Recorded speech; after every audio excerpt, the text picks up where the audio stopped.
Ando sentado. Ando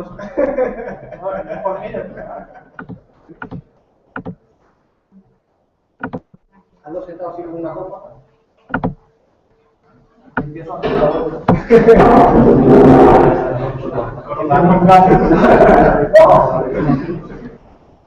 Como chicho.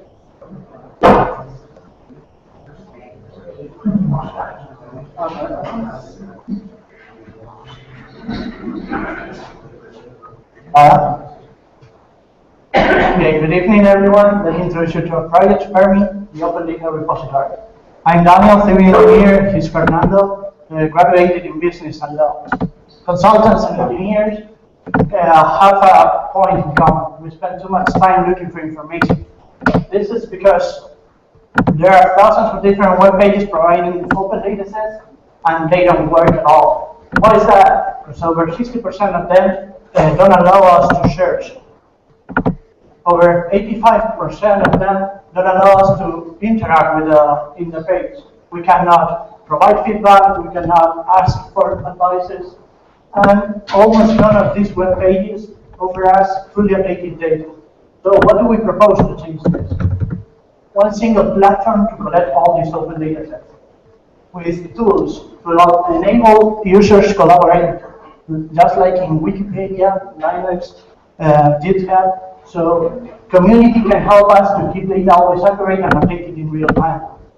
Additionally, we plan to host a marketplace with different apps and tools. So third parties can provide fully updated data to match the requirements of every professional. And how are we doing this? Well, we're planning to launch a private beta this summer to friends of us, consultants, engineers, so we can collect data about how they use our platform, how much time are they saving using it. So when we launch our public beta, we can provide firms real statistics about how much time people save using our platform. And thus, to reach our growth projections, 50K users in the first year and 100K users in a year and a half. So in order to make and retain all these users, we need to create value to this client. So we know our clients work a lot of time per hour, a lot of hours per day, and they earn pretty much a pretty nice salary. So we plan to save them 2 hours per day, and this is the value we will be creating to them. So in order to monetize this value, we plan to monetize this value through advanced features, such as private repositories, dynamics links for reports to our datasets. So whenever data is updated in our datasets, it gets automatically updated in the reports. And also, we want to allow people to sell data through our website. And so with the marketplace, with different tools and apps to provide this full updated data. And again, this is our team. And here you have our contact details, just in case you want to ask for information or whatever. Thank you very much.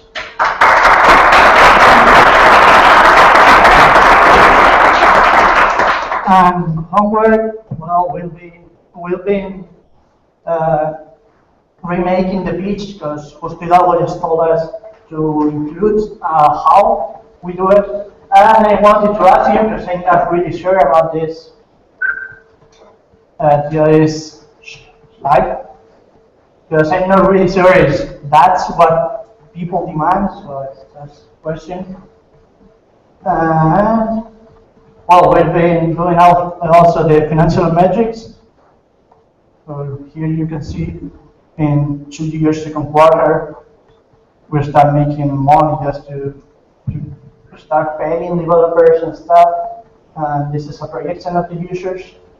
So here you can see the paid plan, and then you can see the normal users. We are counting like one user that paid from every 1,000 users. So to consider. And here we see with quarters. We didn't use the Excel that you provide us because it was per weeks, and we decided that quarters will be better. for what we plan to do. Okay, here we've been thinking about our business model, and so we've been dividing our clients into small clients, really small clients, and corporations, and we've been saying like, okay, corporations are gonna have a lot of different repositories, more than the micro clients, so their churn rate is gonna be smaller because they will have a really bigger value to go from our website once they're in. So the lifetime also gets in 29 months from 18 to them.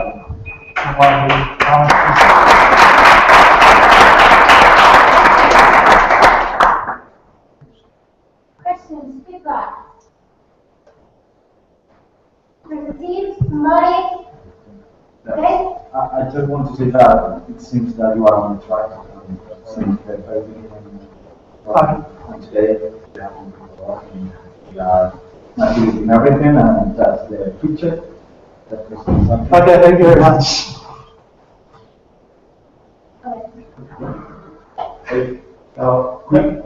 It's the first time I see the presentation, so, well, one thing I need to say, I mean, I think the design was really good, and I think it's a pretty cool project. But I think did you explain at some point what the open data is at all? Because I could follow, because my CDO is fucking upset with open data. He's not been evangelizing me. But I was thinking, well, somebody that doesn't know what he's talking about must be like, what the fuck is this? Pretty vague, like, open data, what is he talking about? But maybe you did, I didn't realize. No.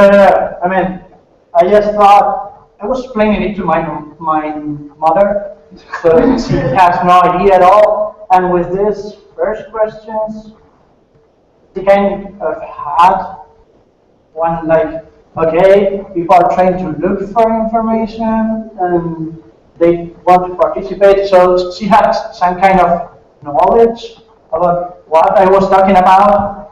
She didn't know at the end like what open data was exactly, but she had kind of like an notion.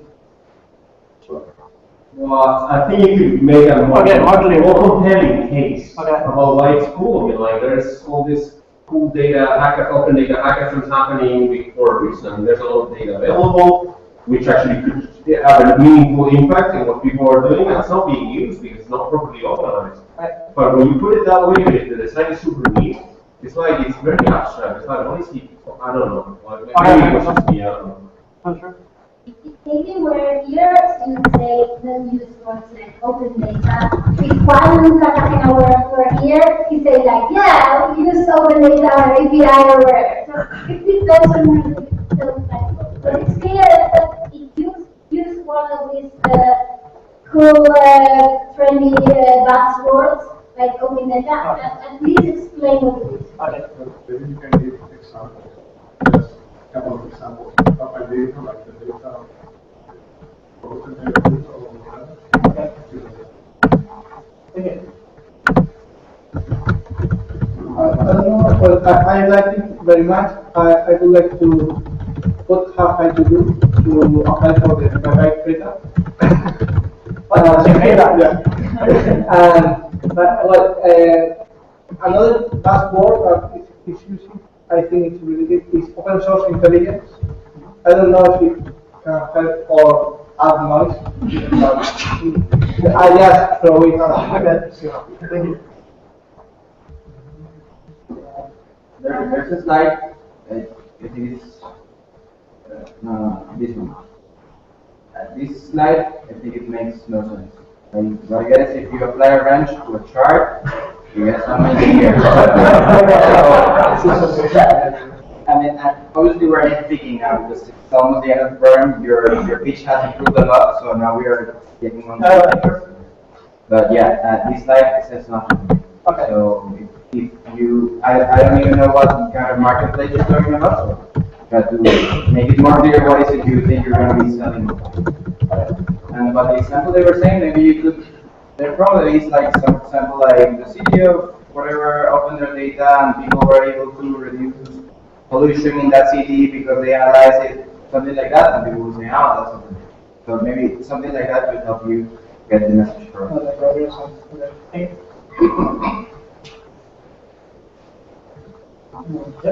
Yeah, I have my Wait dog. a second, please, Karen. He's open for Oh, okay, he didn't squeeze outside. Sorry. So I was figuring out like 90% retention on average. I think it's super high because normally it would be like 66. No. So the idea is for each 20 clients, you give 90 every month and just one lead. Monthly. Monthly. Yeah. 5 So for me, it seems super high, 95%. I don't know if it's average or not.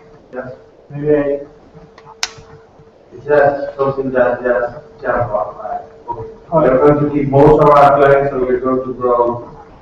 But I don't know. I think you have to people just have to approach you and find so much value. So almost everyone is steady.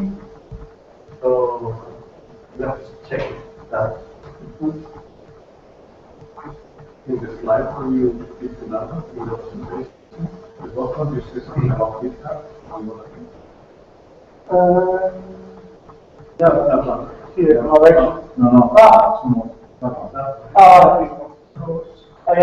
Yes, when we were trying to make a projection about how many users are we going to have or so, we tried to have like to consult real examples about how many users people have. So it has also a report for it, but with source code. So we decided to take those users as examples to both. I don't know if that's correct or not. I don't know. For this source GitHub, sounds like GitHub saying I'm gonna make a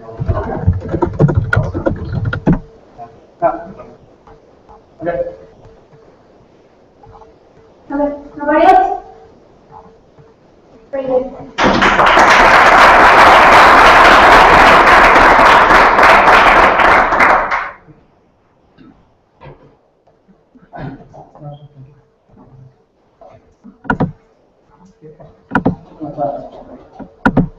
Okay, these cards.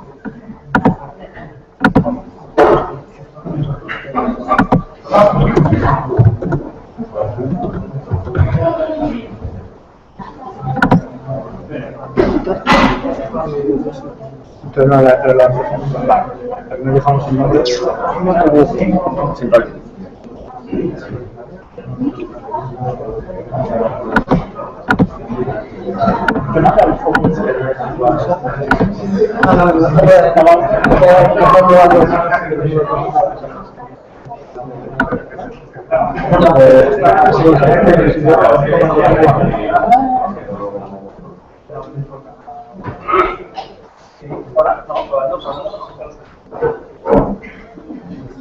Sí, ¿no? ¿Verdad?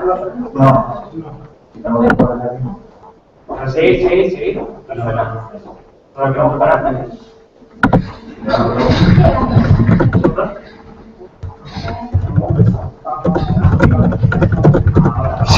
ahora.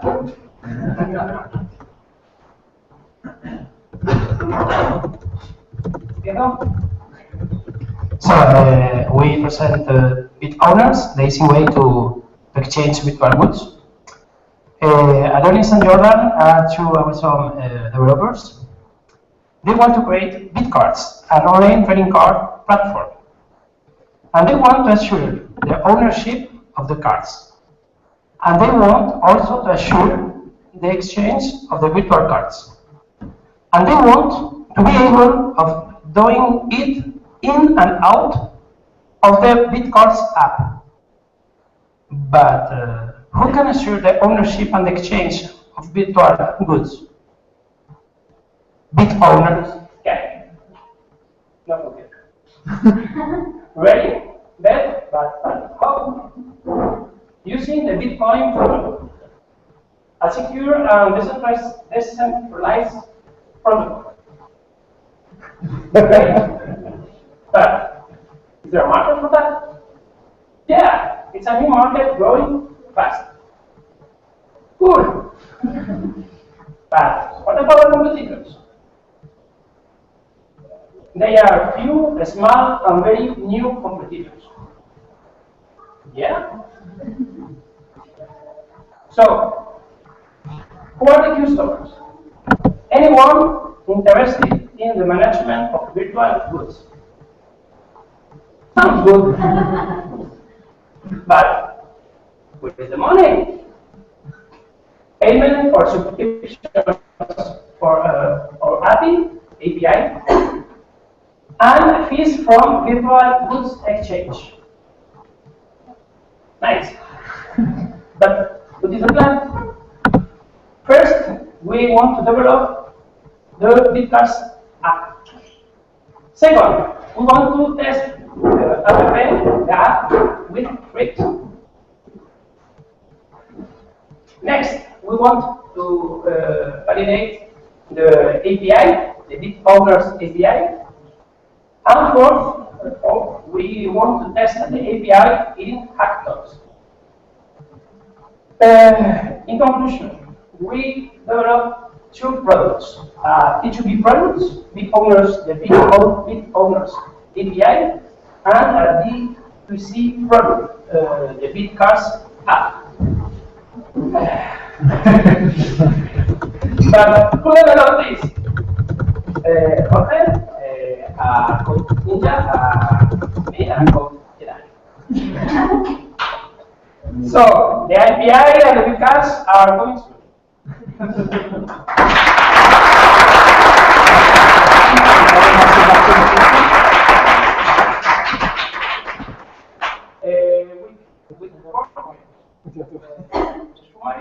We have a study about the Bitcoin protocol.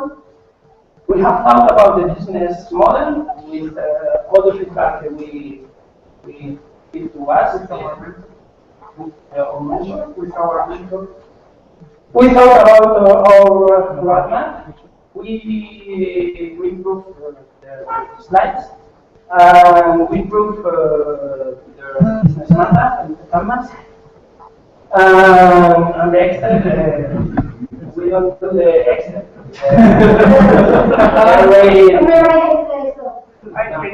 I'm leaving, okay? I got so we show you the canvas model. You can see something interesting and give us some feedback. So We can't read it. We can see anything. The problem, so you know the problem, I think, there's no concept of original digital content. All companies that want to exclusively get the exclusivity for digital goods, Why don't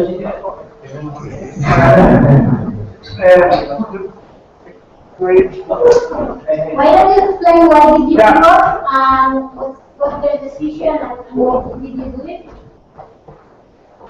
Okay. We pivot based on the idea that the interesting technology is the technology to manage the digital ownership of digital items. And the Bitcars app was just a proof of concept for an original application, this idea. This is the end? Yep.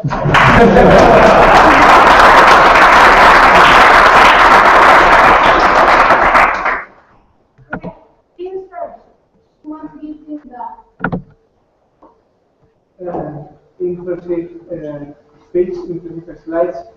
Maybe I wouldn't read some of the small text like they are, or because they are saying it, I think, or you could say it in other way, or but reading so a small piece of text doesn't it blocks the reader.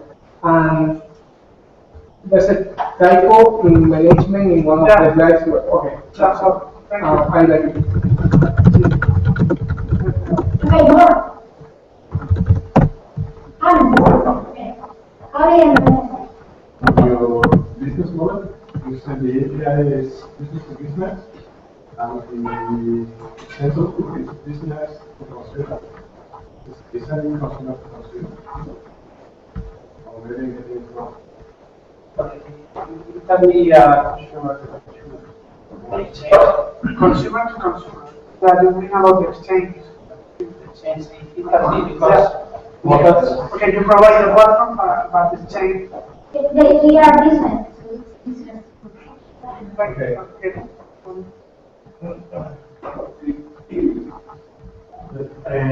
So I think about the meeting, there is,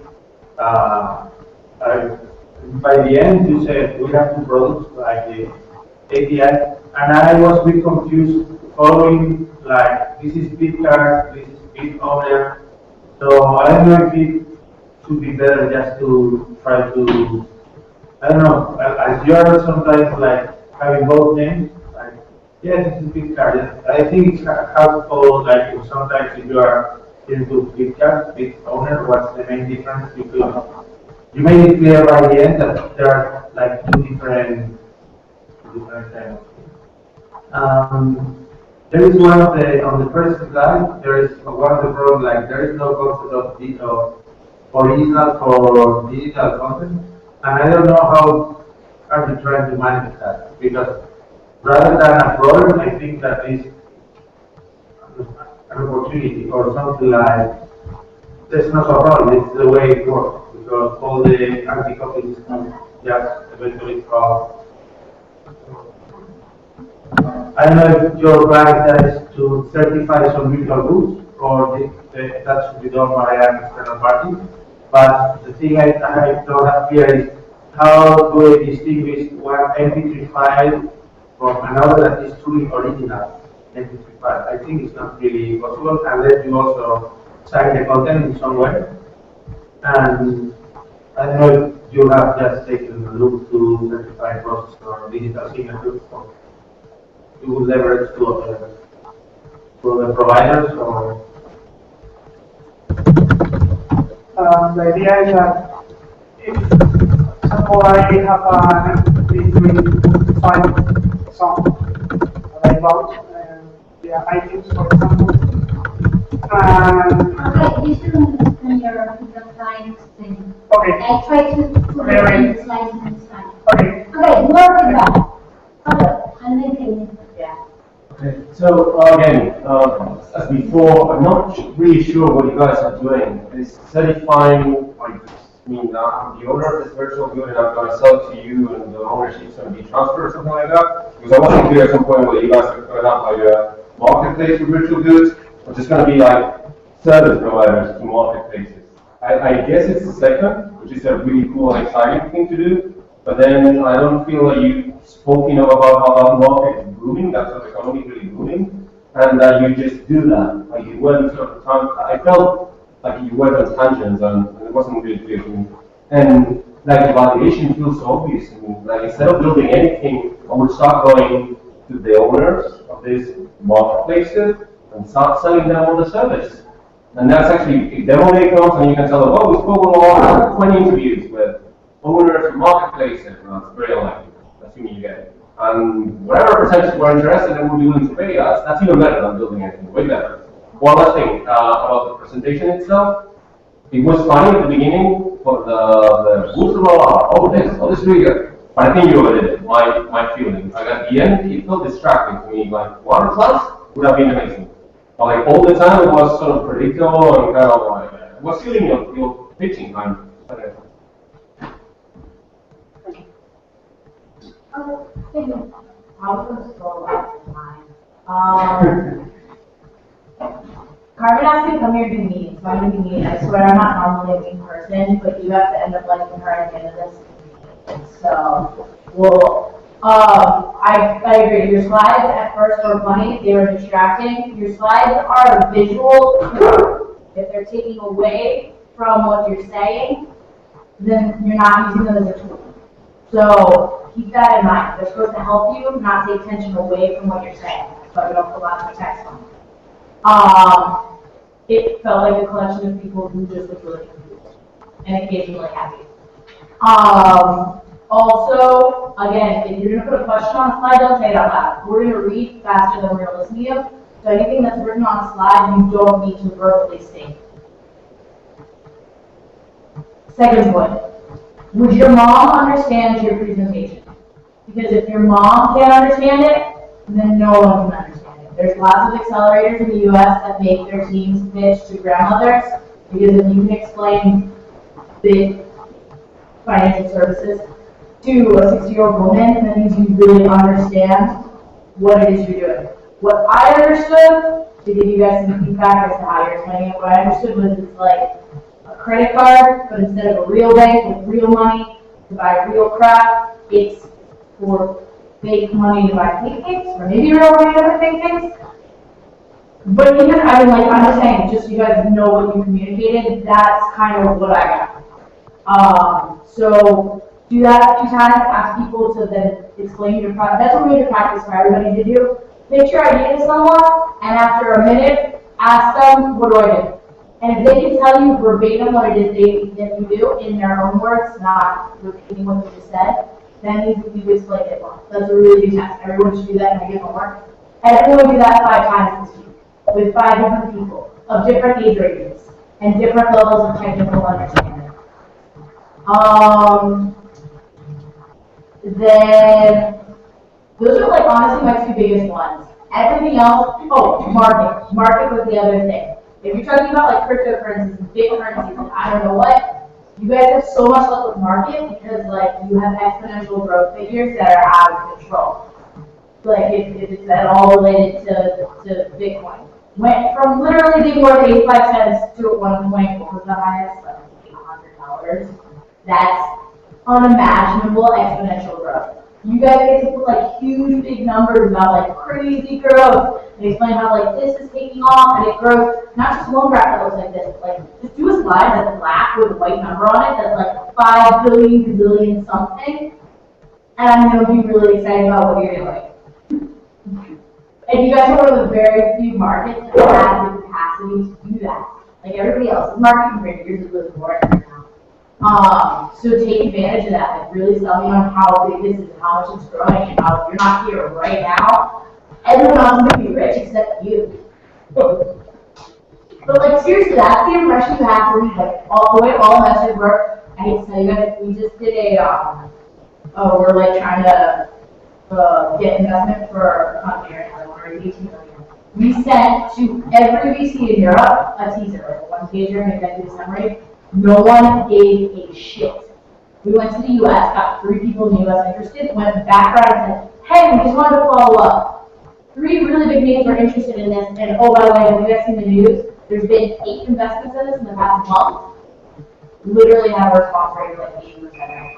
The difference when everyone is interested in what you're doing is like right place to be, right time to be there, and make sure you remind everyone that this is here, this is now, but you're not here, you're lost. Because you're going to get a much better response.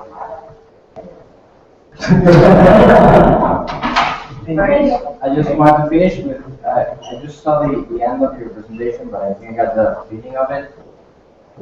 Eventually you're going to have to pick one, and the problem you have is if you change it every week. I mean, you've been trying different things, but eventually we'll get to demo day and you have to do it.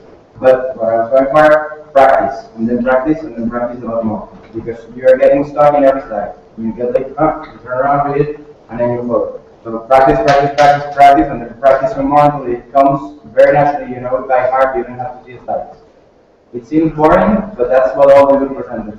They practice it. They can do it naturally, but they are actually doing it.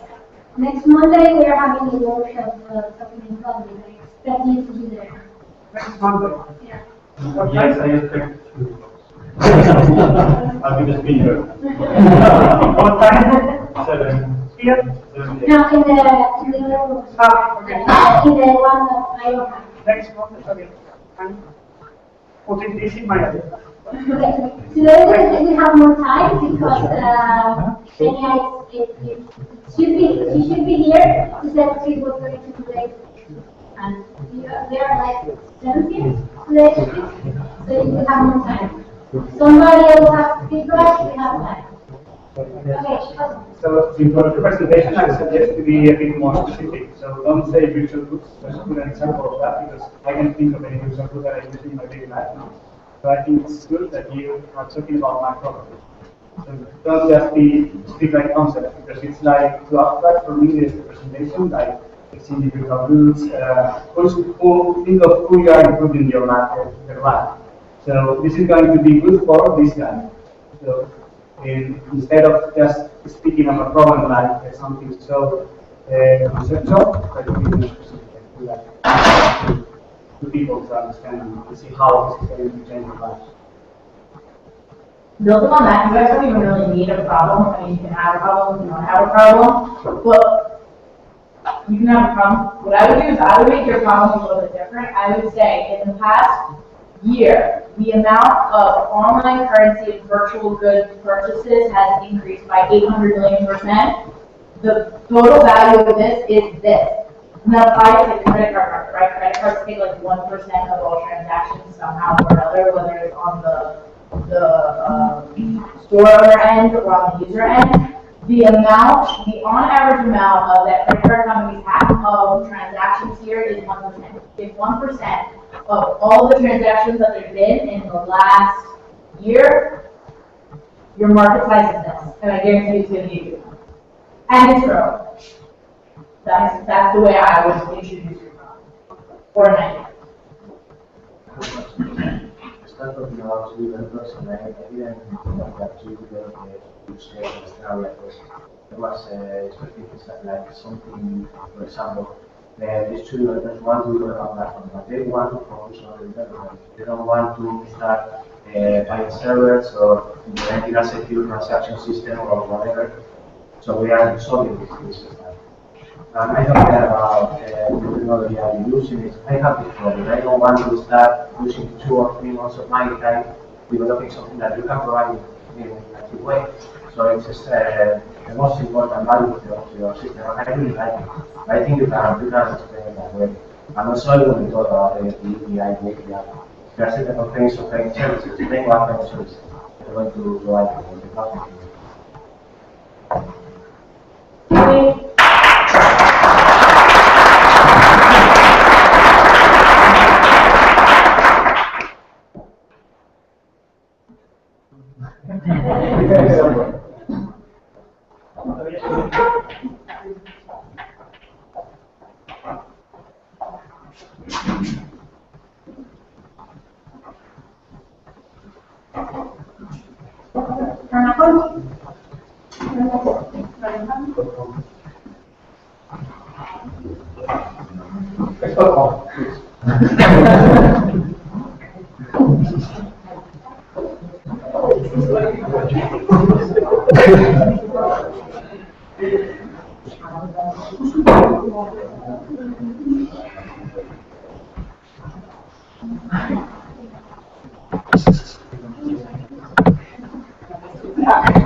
Okay, good evening. Thank you for the opportunity. My name is Antonio Sanchez. I'm here to talk about my project, SpotConf. SpotConf is the place to set and show your academic conference. I want SpotConf to become the easiest way to manage your academic conference and to web publish it. But let me start introducing you the people who are inspiring me to do this product. She's a scientist, and his day is the dean of the department that is the boss. When he asked her to manage the next conference on hybrid whatever, she starts to be afraid, to be scared of becoming out of time. Out of time for running her experiments and doing all her research stuff, because an academic conference will drain a lot of her efforts in her next 6 or 12 months. So she started to look for tools that can help her with all these tasks, and there's quite a bunch of specific tools in the ready for her, but many or most lack any or several of these features, like multilingual payments, providing a way to publish proceedings or download and manage her own data on her servers. So there is a way to help her in all these tasks. Well, she remembers something called SpotConf that she saw sponsoring the conference. SpotConf is a showcase of academic conference when you can publish your site, have an own page for it, and if you need it, you can launch a management site for it with a click. It gives you a free domain. It gives you 30 days of free trial, and your data is always used because it's based on open source. And it's only $50 a month. She can afford it without asking permission to the manager. There are 9 million people in academia.edu, that is the biggest social network for researchers in the world. That's the people like CP. The second project is ResearchGate that has 4 million. Most of them are the same, of course, so we are talking about 10 million, maybe, of course, more population. And most of them are, sorry, well, that's all for the conference. I didn't add the slides for the homework. Most of the homework was first.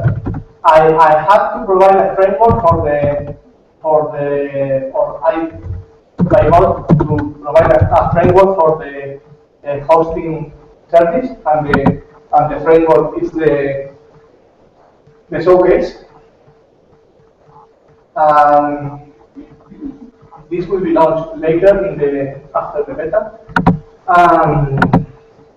I was working on how should be the design for this part of the tool, because I think it's the way that people can find it, and even leveraging the opportunity of existing other tools that can publish their site on the showcase, even if they didn't use the CMS, the conference management system. I was mostly thinking about that, of how use all that competitors existing in the benefit of a spot. I made some numbers. I don't know if I open here the Excel, probably you won't see it, but I guess it most of it, because it was mostly most of what I do was to calculate the cash flow, what I need to run it for a year or 2 years with a slow growing, like a bootstrap business. I get some number for customer acquisition, how much can I afford, or how much is good if I take these people by this money. But that was my.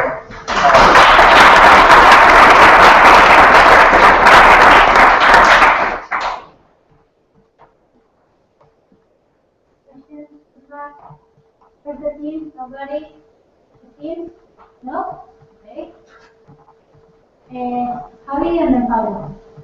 When you run out of time, so we didn't finish the talk. We were talking about target user. Something is academics, it's conferences. So, well, it's completely different things. So maybe you didn't have time to explain it, but It's academics because the conference, the event business is really well satisfied with existing tools, and there are quite a number with your time. Okay. Because we have a lot Well, of people. I just want to use it. Okay. First of all, you have to practice a lot more. All the time you lost while just remembering the thing you have to say and looking at the screen. So you have to be confident. So you have to practice double, triple, a lot of time. Yeah. Next thing on the slide of 9 millions, you were talking about people. Which one?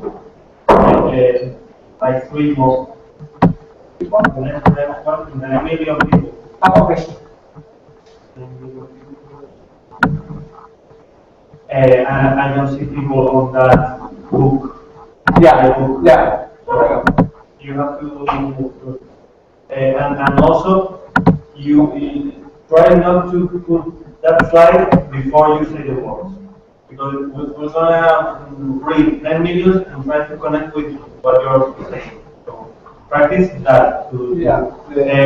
Start with your sentence, and when you say 9 million, you can change to the slide. And also, go back to the services slide, the three one. Back. This one could be you should change with the prior slide. Okay. Because first you say she needs that this service, but and then this provider doesn't provide that, and so it's better to send it to the other one. That's all. Can I continue just to continue your... Those 2 slides are ugly. Really ugly. And I mean, it's getting to the end of the program, and we shouldn't have that kind of stuff. So work on them, because and both we can't see what's on. I cannot read what's on top of that one. The other one is so great. So work on it a little more. Give it some love. Try to make it look better, because these 2, especially the rest of the presentation, is great. These 2 are like.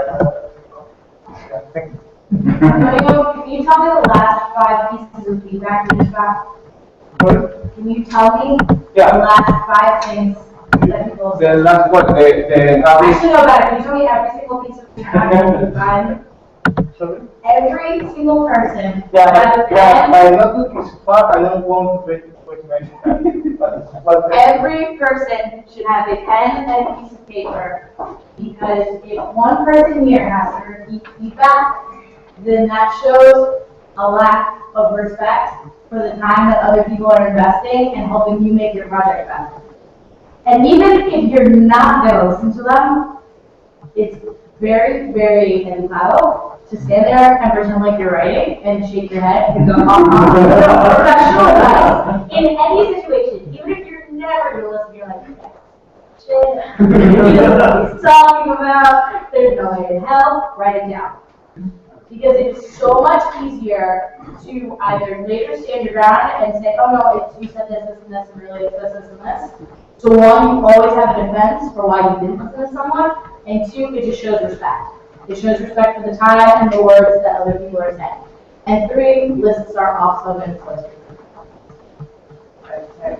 Oh, no, I have feedback on the presentation too. You want me to keep going? Okay. I want to start off with 2 things. 1, this is for everyone. You guys give each other fucking feedback. We're so boring, and furthermore, we do this because we like it. So we're always available, like just send us an email and be like, hey, can I buy you coffee? 50% of your guys' budget right now should be buying everyone coffee. Buy mentors coffee, buy clients coffee, buy everyone coffee. And they can talk to you and change. But you guys need to give each other feedback, because we're always here. This is what we do. So we're always available. Take advantage of each other right now, and care about each other. So if you guys don't care about each other, then like who the fuck is gonna care, right? That's the starting. So give each other feedback. I don't know what's happening, because the first week was amazing. Like everybody started giving feedback from the beginning. But I guess that you already gave all the feedback that you have. That's impossible. If you don't have more feedback, then you're not listening hard enough. There is so much here to do. Everybody, not just you. There's so much here to get feedback on. I swear, no, not just you. Every single one of you guys still is not a millionaire. If you're not a millionaire, you need feedback. Once you have way more money than me, then I'll shut up and start listening. Okay, second thing. Having said that, you guys are all incredibly fucking brave. So do not sound scared when you give your pitch. I don't care if you're like, I understand, I've given classes in Spanish, you're thinking, you're speaking, you're conjugating in your head, you don't know the word that you're using is right, you feel like you sound stupid, on top of it, you're nervous, you're in front of people, forget all of it. What you're doing is so great, taking feedback, letting people be like, oh hey, this is what I'm doing, and standing around and letting people tell you that it's no good, automatically gives you guys más cojones than anyone. So don't give your pitch like you're afraid. Give your pitch like you own the shit. Even if it's all wrong, you're not sure about the number is 5. And so it's like, it's not 5. It's close to 5. But like, have some conviction when you're doing it. I was so shy, I never talked to anybody. And it's like, when you get up there, you just have to be. And I mean, you guys should all have justification for that, because what you're doing takes so much mental strength. And so, like, own it, because you guys are fucking awesome. So be proud of what you're doing. Having said that, I'm going to give you a ton of negative feedback. I don't like your slides. I don't think that they help your presentation. I think they're distracting in almost the exact opposite way that the last presentation was distracting. I don't think they're helping you.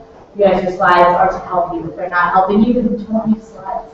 Stand up there and talk. You'll be the only different presentation out of the group. But if you're not going to use your slides, don't fucking have it. And if you don't want to spend a lot of time on them, sometimes just black on white, like, here's a giant number. I'm going to talk about this giant number. But, like, do something that helps keep things in people's heads. Clip art on a green background with small text in the corners doesn't make me focus on anything. It makes me confused, which makes me not listen to you and not take away what you're saying. If you're going to have a green background with like counting, make it size 72 and just make it one word. And at least I'm going to walk away remembering that one word. But try to find something in the middle, right? It doesn't have to be that simple, and it doesn't have to be super showy. It has to be a tool to help people remember what it is you say. That's it. That's all the slides are there for. You spent way too much time on the problem. You don't have to tell a life story. Just say, people who do this don't have time. They don't have time because they do X, Y, and Z. They need time. That's it. If you put like a figure in there somehow, a number, people like numbers, I really like numbers. If you could put a number in, better. But the problem is 20 seconds. You can say what your problem is in less than 20 seconds, you don't know what your problem is.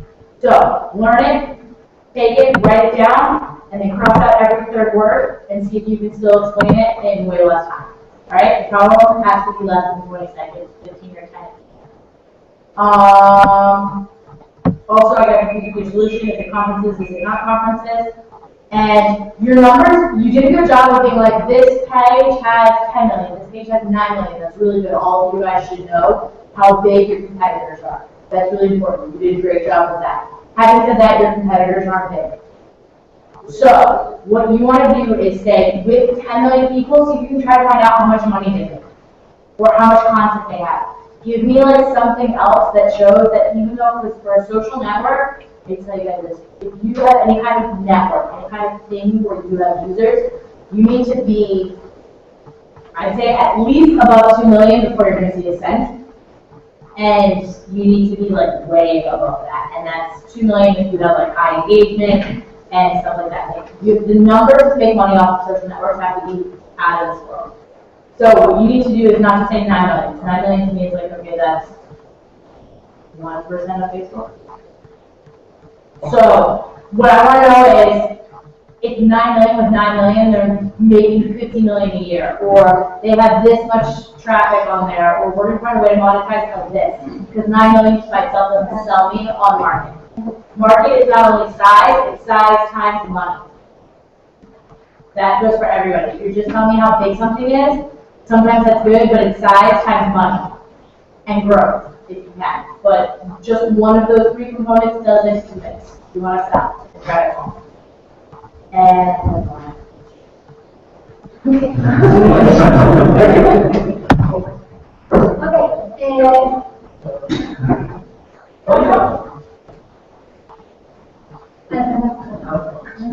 Why don't you try to do different with five black and with icons black?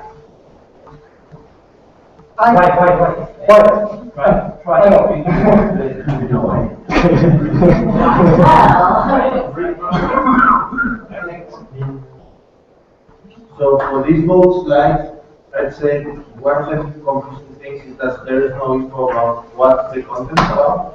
So in the previous we don't know, like these are kind of features or lacking features and these are competitors, because if I see it from like this I couldn't get the idea.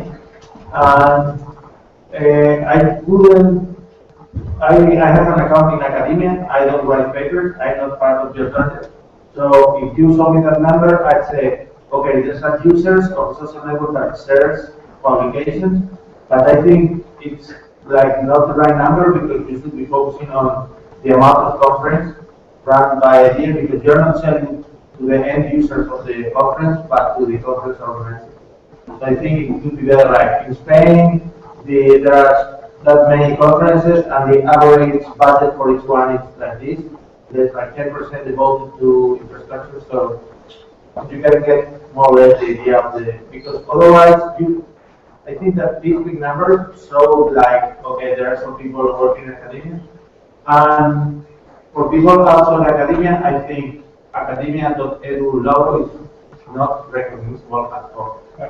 It's like, okay, it's a book, but before you say it's academia.edu, I have no idea that that's possible. So I would suggest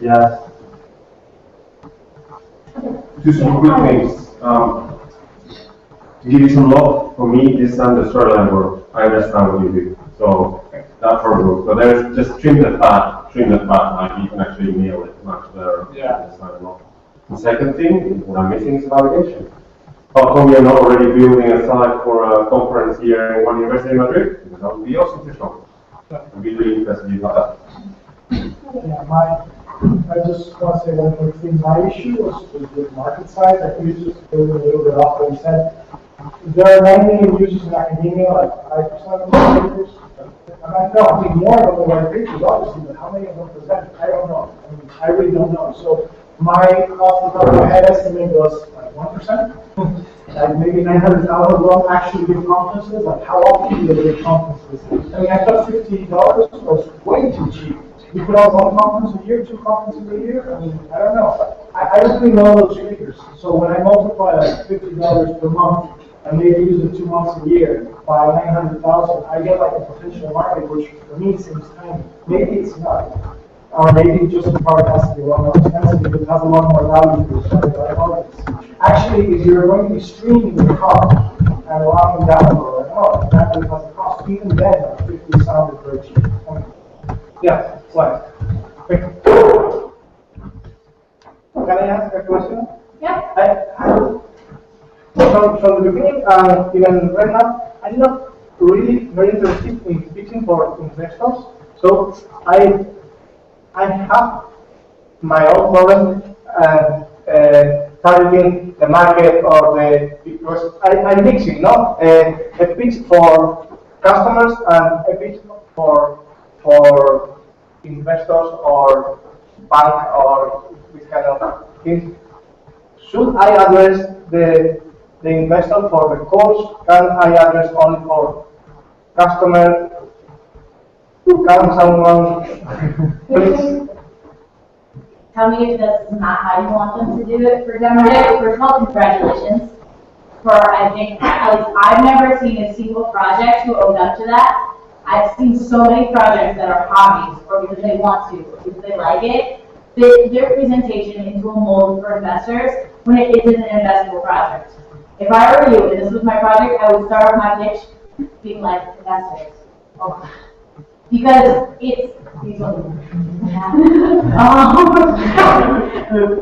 because honestly, you shouldn't be pitching for investors. Pitching for investors for you right now is a waste of time. Start up your pitch and say, this is a pitch for clients, and pitch it to clients, pitch it to researchers, pitch it to potential users. Change your whole pitch. I mean, the format's gonna be the same, right? Yeah. If you're pitching to a conference user, I'm a conference user. Hey man, I know what your problem is. Your problem is this, your problem is that, your problem is this. Guess what? I know there's other solutions out there, but they don't do this, they don't do that, they don't do this. Here I am. Look what I did. It's better. Look how much better. We're going to solve your problem. And you will only have to do a commercial pitch. And just when you start, say, we're not interested in investing. This is our commercial pitch. Give us feedback. And this is what we want to do. I think for me, from my perspective, you preparing a pitch for an investor is a waste of your time. Yeah. It kind of agrees with you. On the other hand, I used to think like you, and when I was pitching, I was thinking like, I'm not going to go after investors. But then this is a startup school, and part of the feedback that you're supposed to get here is about your business model.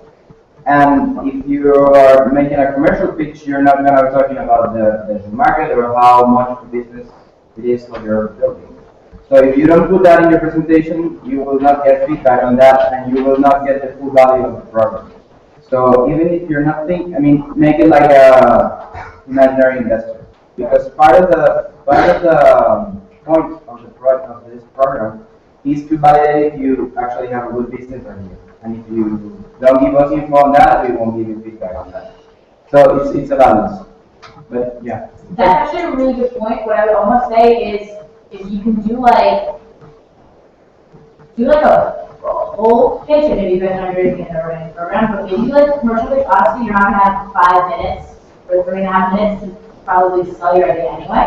So do like a really good 1.5-minute commercial pitch, and then just do an invite cut. Our business model is this. We're going to make money like this. This is a viable project because of this. But you don't have to sell it as a exponentially growing, scalable, multi-million, billion, gazillion dollar Snapchat type idea that investors are going to, get themselves all excited about.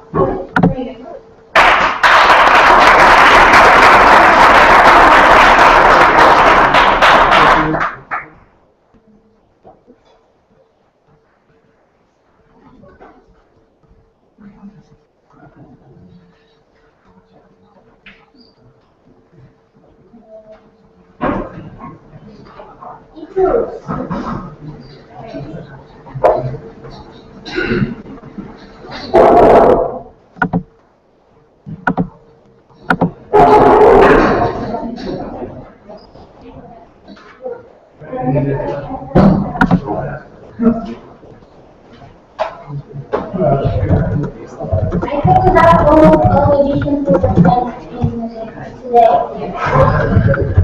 Yeah, we have what? First edition, second edition? Your second edition? No.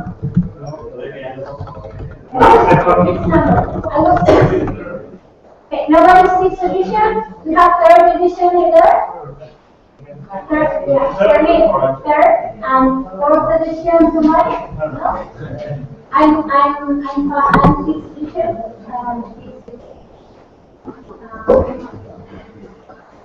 Oh, I represent 4 through 8.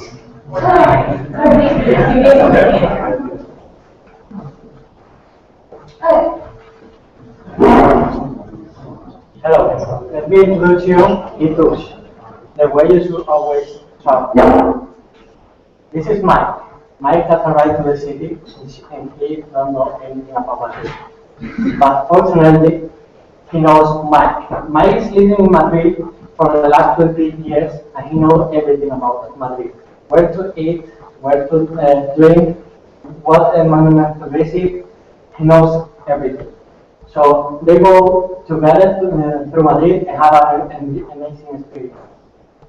Let me introduce you Marta. Marta is in the same place that Mike, but now she doesn't know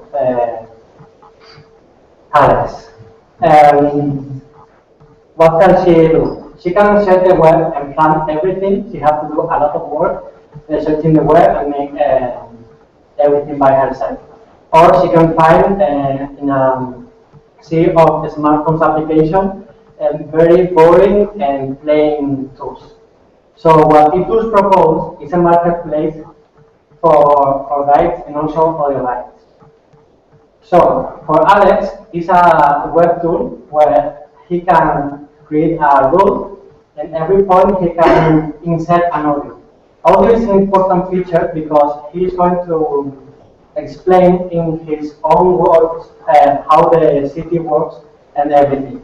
And also, he's going to complement this audio with pictures, the length of the tool, and also with some description. For Marta, she has a smartphone application, and she can also see, depending on the location, how long it's going to take her route. And also, she can find not only Alex, she can find Beth, that is she knows everything about festival, he knows Carlos. She can find Carlos, so that she's an alternative for museums, and so on. The possibilities are unlimited. And as you can see, everyone can create their own tools and make it available in every language. And also an important feature is a rating. You can see if anyone has taken this tool and what experience they have. We are making business with purchase in so every time a tourist pay for a tour, Intour is going to take a small percentage, and everyone that create a tour and have a many downloads, we have the bigger percentage. And this is me. I am an industrial engineer, and I don't have an entrepreneur background, but I work in a National Institute of Aerospace Technology.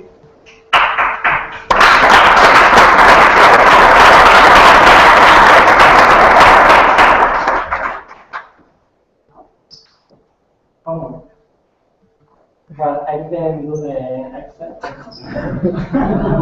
But I am really focused on the demo day. So I am really studying programming and JavaScript, CSS, HTML5. And I want to present you a very good demo day. And I have to build the mobile application app and also the web application app. So it's a lot to do. Right now I'm focusing on this, taking courses online and everything, and basically that's it.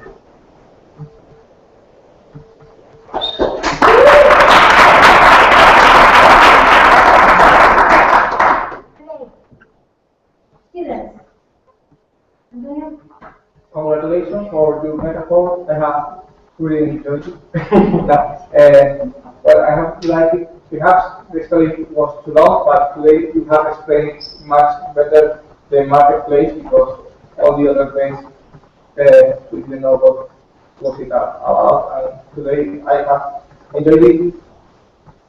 After the three bars, the three bars slide at the beginning, I still don't like it because I don't understand. I understand it because I have seen several times, but I don't like it. It's not auto self-explaining. But after you explain how each one can take advantage of the tool, I enjoy it. And at the end, don't say what you don't do. Do say what you can do, and it's enough. I was very much. So I think this is a great idea. It's an awesome idea, actually. I would love to know more about it because this is the first time I come to one of these sessions. So I would like to start with that great idea. I will talk about the features. You have little time, so I'll talk about the value. Because it's a marketplace, you have to talk about the value for both sides of the marketplace, right? You've got users on one side and you've got creators on the other side. You gotta talk about the value, because if there's value for both, then people are gonna use it. And if people are gonna use it, then you're gonna raise money and you're gonna grow the company, etc., right? But nobody cares about features, really. Only a product person such as yourself, right? But not investors or users. Then you said that I don't have an entrepreneur background. nobody cares. Never say anything negative about yourself, right? Always say positive stuff. If you're trying to maybe raise money, there will be other meetings where probably investors will ask you in more detail about your background and stuff like that. But the first thing that you want to get out of a pitch is to create interest, right? So don't say anything negative about you or about the product. Nothing at all is negative, right? What else? You said I have to build something, mobile app, web app, stuff like that. I don't think so. I think you want to say that you have to get users and prove that the product is actually a product that users are looking to use. The fact that you have to build something comes after the decision to go and get users, right? Maybe in order to get users, you don't need to build anything. Maybe it's just like, I don't know, sending emails or making phone calls to ask users if they'd be willing to create an audio guide and sell it to other people, right? But I think I'm an engineer, so we tend to do the stuff that we're good at. We're good at building code. And then we're going to say, I have to build an app, I have to build this, I have to build that. But now you're not an engineer, now you're an entrepreneur. So what you got to do is get users, get customers, right? And maybe getting users means building something, maybe. But ideally, it's something that is pretty quick, so that you can get more users, right? But you don't focus on the product, or focus on whatever you gotta do to get users. Because users will tell you what the features should be, how the product should look like. You know, it's something that is really hard to come up yourself, right? Users will tell you. Maybe you spend 6 months building something and users hate it. So that's why, you know, having that user-oriented focus, I think is good. Instead of thinking I have to build this, I have to do that.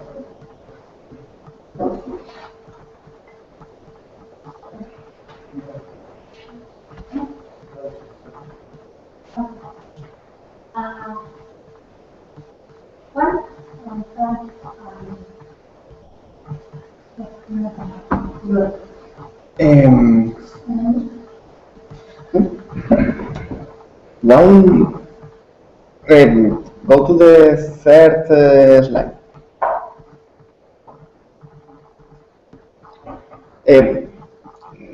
Five.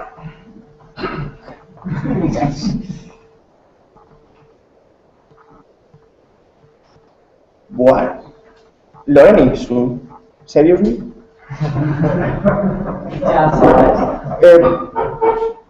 Never.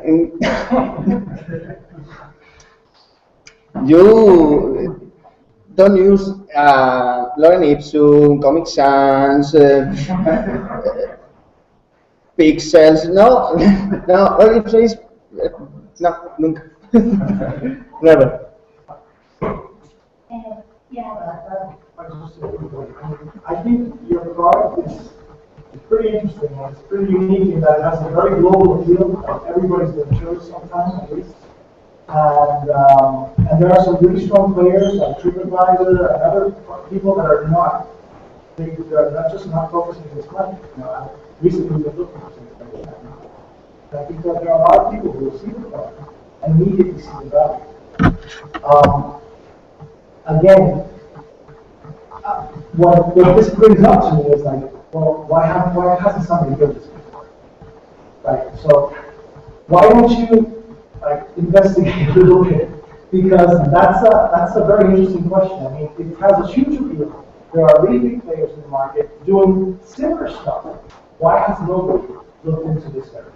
I mean, I would use it. I mean, I'm not the person to ask. I mean, I think it's a great idea, but maybe you should try, you know, looking for something like just for yourself. I mean, obviously you're not going to tell the person. I'm sorry, I really need to interrupt this. There's people already doing this. A lot of people. Like just Google for audio guide marketplace and explain the results. Yeah, but my idea, sorry, I didn't follow up, but the other part is, like, why aren't these people, like, many of these people could be like tour guides. Like, I've seen the audio, I mean, I've seen the audio books, but I think that there's a lot less value, of course, it's a part of the field. It's very hard to find tour guides, and especially to find tour guides that do anything else other than museums. There's reach there. You know, maybe you publish your free audio guide just to have people get a taste of what you know, and then they can hire you as a tour guide. You know, extra income, I don't know. I made the research and I found very, very intelligent people willing to make very different kind of cats. Very, very, very different. Okay. No.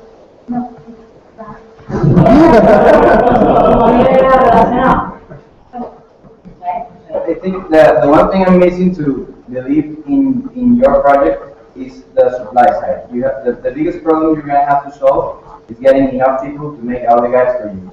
And for me to take you seriously, as having understood the problem and really finding out about it, I'm missing that part of the information. How are you going to get the people that are going to build the audio guides? Because it's very time consuming, it's a complicated process, and it's gonna be hard for you to convince them to do it. So if you're not talking to me about that, it's hard for me to take your project seriously. Now, from the presentation side, I think when one's doing a slide, usually you're thinking like, what else can I put on this slide? And I think you should always be thinking the opposite. What can I take out of this slide? Everything you put on a slide should have a purpose, a very clear purpose. And if it's not serving a purpose, it has to go out. For example, the slide with the 3 things. I have a lot of difficulties. Yeah, we really have to work on this one. But the thing that puzzles me is what are those green things? What was going through your mind that said this needs a green? Another one here. That's the kind of thing I mean. It doesn't mean like green thing. But this slide in particular you need to work on. But there's the little faces on the maps, I couldn't see them. Maybe a little bigger would be nice. But this one is your homework for this. Okay, I want to give you a tip. Okay, you could do it so much better. Why don't you sell the experience? Like, imagine that you are going to a street and you only see the street, you only see the building, and then you have a friend by your side and he tells you about the story of this building, why it's magical, and talk about it. Talk about the experience. It doesn't matter the technology you use to give that experience. Don't focus on the details. Focus on the magic thing you can do. You can unlock the secrets of the city. You can give a lot of very different guides that have a lot of very unique information that normally you cannot find. That's what you need to sell. And it's beautiful. But you should try to communicate that. Yeah, I don't like the idea of lots of files around with super interesting names that I don't care about. Like I was like, Mike is living in Madrid and Nike has arrived in the city, and it's not even the same people. That I don't know if the name or different. So even in the slide that you were talking before with the Lauren Nixon, and like he's a super expert in Madrid, and the photo is like from, I don't know, Viñedo de Cuenca. I don't know what that's. I haven't had that. I think like maybe you should try, like he said, like if that's the idea of the tool, in other previous presentation you have like a visual composer tool where people could make an idea what it's like to input content, and if that's a really valuable feature, just make it clear it's something quite useful. And on the slide with the iPhone, I think it made more sense with less clutter. Like it doesn't matter if with the app you get access to 5 or 50, 100 people. It's like, okay, this is a tool that will give you credit to the city and make you learn more than without. And if you just start talking like, he knows about parties, he knows about festivals, but I imagine they might be hundreds of interesting topics, but I think it dilutes the message.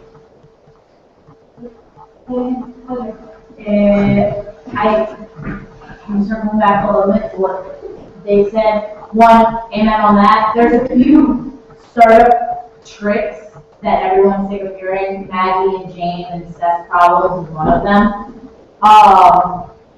But at the same time, it helps to understand, so just make it like shorter and maybe get rid of the names. But the thing, coming back to this, everyone who has a project in a space that there are sectors that create fear in the hearts of everyone who hear them, who are in this world a lot. One of them is tourism. One of them are social networks. One of them are geolocalized anything.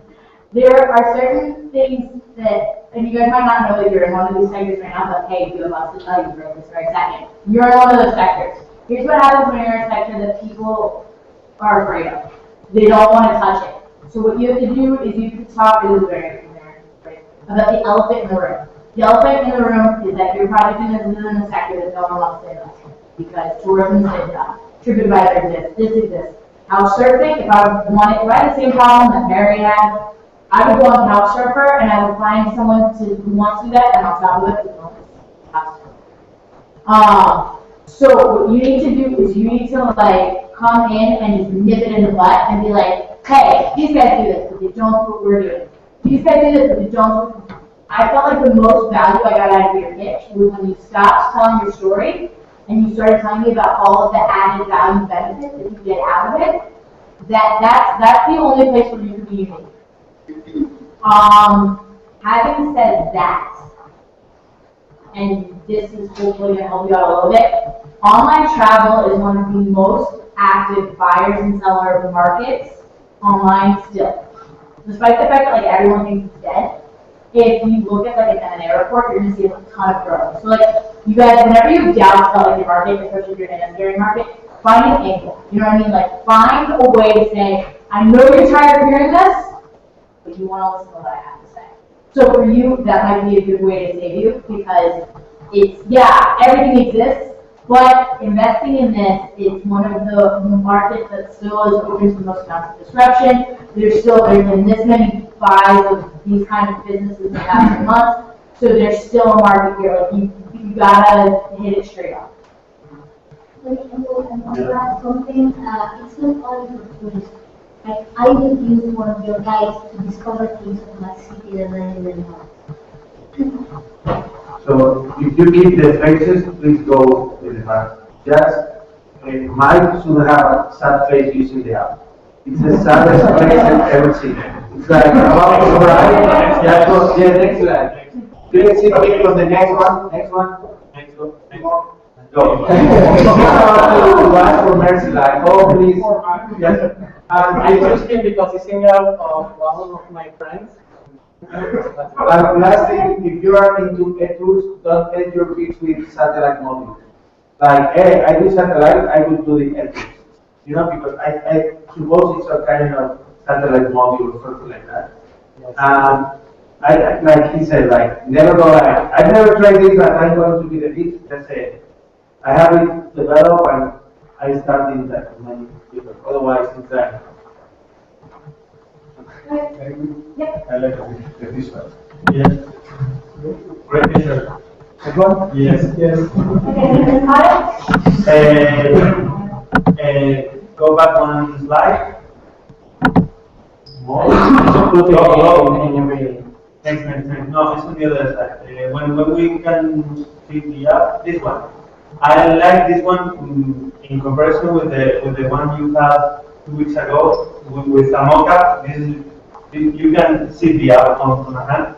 I like it. But when you say this is the good thing, but the bad thing is when you were saying about the type of guys, you were wasting too much time trying to remember fake names like Alex, Maria, and whatever. And so just go to the type of really weird guys that they can do. They can do a really weird guy about music places, another of comic stores, and something like that. So go straight to the subject of the program.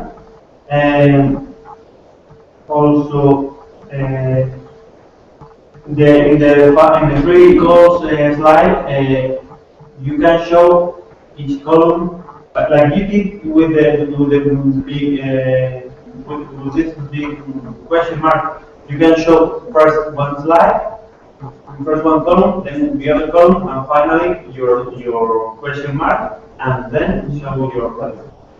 So we're not trying to understand which part are you telling us. And finally, I think there's a lack of numbers in your speech. We need to know you have done some research on this and give some numbers. Have some research if you can, and give us some numbers. And also, maybe you have to have a plan to how you're going to start. If you're going to, like I said, have 4 friends doing like 3 guides each of Madrid, and you're going to pay them the 100% of the value the people pay, just for the first 5 experts, and so you can have contents on your marketplace when people arrive. I have a question. Users are tour guides, or one of the users are tour guides? So one of your target users are tour guides? Don't explain. The pitch should be good enough so people I need to know in order to continue my question, because my question is, well, my suggestion is to not to put complete tours. Maybe you can put only sites like just on Google Maps, you click on the pointer and you get the audio. Only for one place. Yes. Okay. And this could be done for anyone. For example, my mother. Yeah. Another girl. Okay.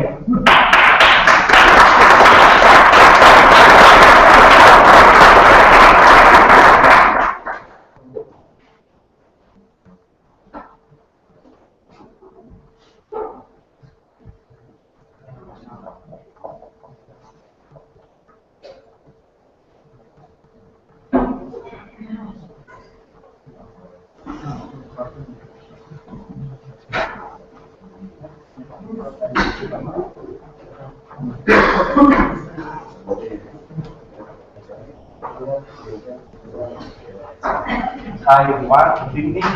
We will introduce 5 people for you. Some people have no time because they are busy workers, and on the other hand, people who love cooking, maybe they need extra money. So the solution is Chefly, a live platform to connect both of them. Here you are some companies that are working in similar areas. Visto is focused on kids, Consider is focused on families, and Cover is only for dinners. This is an example of cook profile in Chefly. The cook user to the type of food, the delivery service, and the location. And the important thing is the rating. The best ratings in the user with best ratings will be more visible in the platform. Chefly is an intermediary platform. So the legal situation for the chef depends on the country and the city. For example, in Madrid, the chef user needs a food handler certificate. If he's cooking in his own home, they need a license for the city council. And if his revenue is more than 9,000 euros a year, they need to register in social security. Our business model is at capacity and something fee. The user pays to the cook for the food, and Chefly get a small fee passed in that. The worldwide takeaway online orders is 187 billion orders a year. So if Jeffrey get 0.5% of this market, we will have almost 1 million orders a year. So the revenue is around 800,000 euros a year. So the chef acquisition cost, we have launched a Facebook ads campaign as a test during 5 days with these demographics. We have to spend 25 euros. So the result is 3.5 euros for the customer acquisition cost in the chef. The lifetime value metrics, they are the numbers. The meal price average in every platform is around, say, 6 euros. 15% is the Jeffrey fee. And a user make 5 orders a month during 10 months, 1 year. Drop out.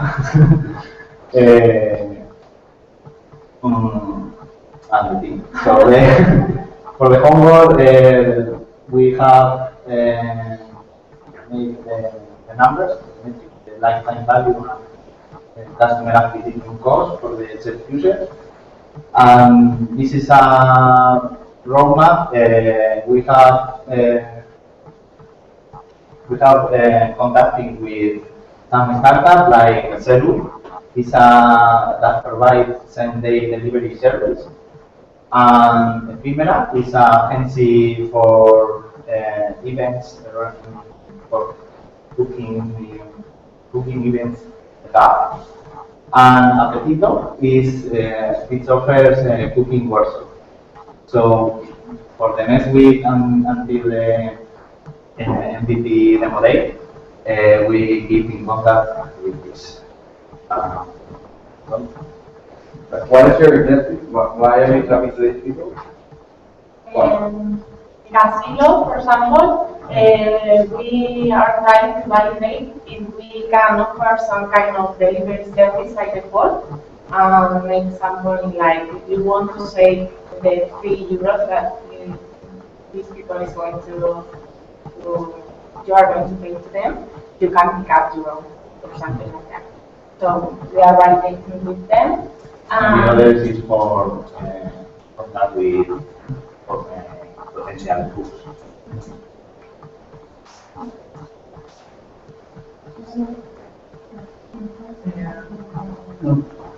First, the slide that we were talking about the low constraints. You talked about that, but you didn't talk about it's like the question is like, is there a problem? It's not my problem.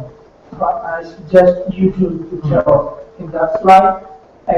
We are going to offer them legal and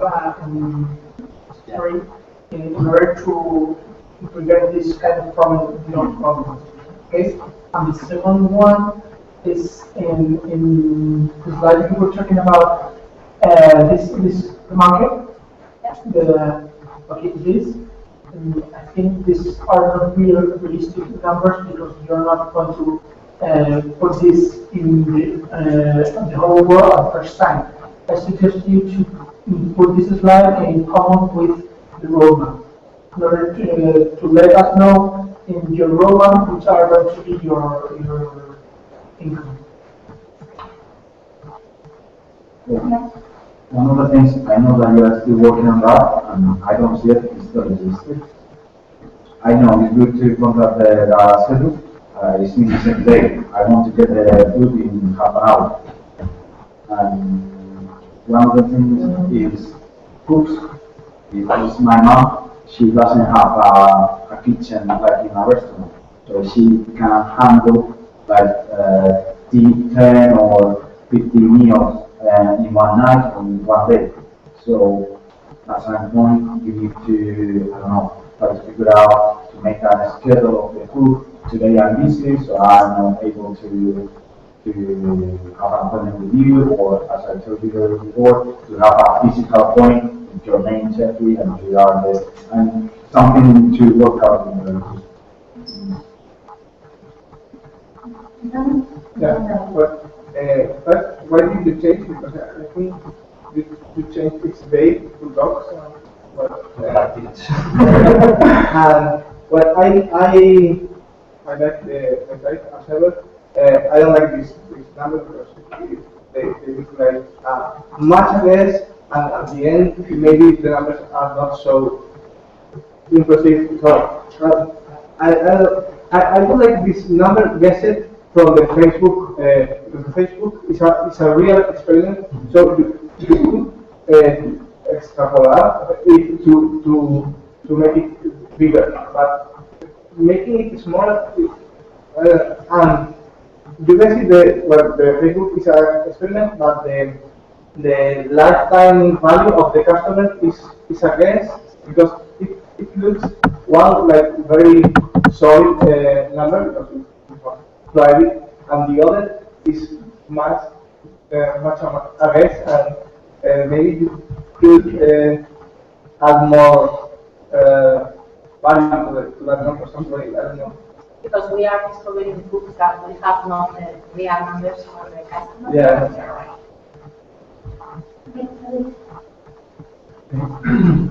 Well, I'm not going to say anything about the numbers because I think you guys are having the same on this one. Maybe I'm being honest. Maybe just a suggestion. You are raising the relevant topic probably because it is part of the feedback and what is but maybe you can put it, let's say, in the background or in the backup, let's say. Someone asking you, you can just show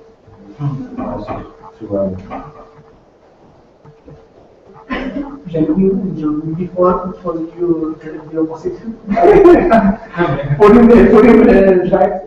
But I would. Yep. So I'm going to give you feedback on three different components. First, the idea, the product, and the company that you could build to support all of this, and then the presentation, which I assume is for investors. Right? So on the idea, I love it. You know, I would sign up tonight, but unfortunately, you guys haven't launched. So I really love it. I think the market is huge. I don't need to see those numbers. That never, you know, it's like, in my opinion, useless. You know, because you know it's like making up some numbers, right? I've done it as well, but it's making up some numbers. But it's obvious that the market is huge, gigantic, right? You need to figure out, and this is feedback on the product and how to build a company around this, how to get started, because you haven't even launched. So you don't know, you don't need to figure out logistics, you don't need to figure out everything, you need to figure out how to get started. Is it gonna be young professionals, young guys, typically guys like myself, you know, 30 years old, we don't have time to cook, but we like eating well, right? Is that gonna be the first segment?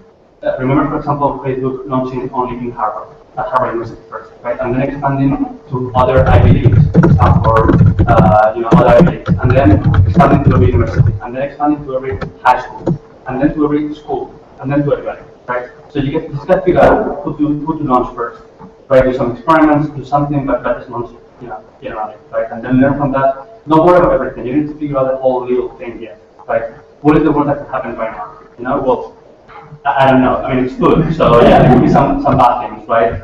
But you know, you need to figure out the whole thing, right? You need to get it started, right? So that's the feedback generally.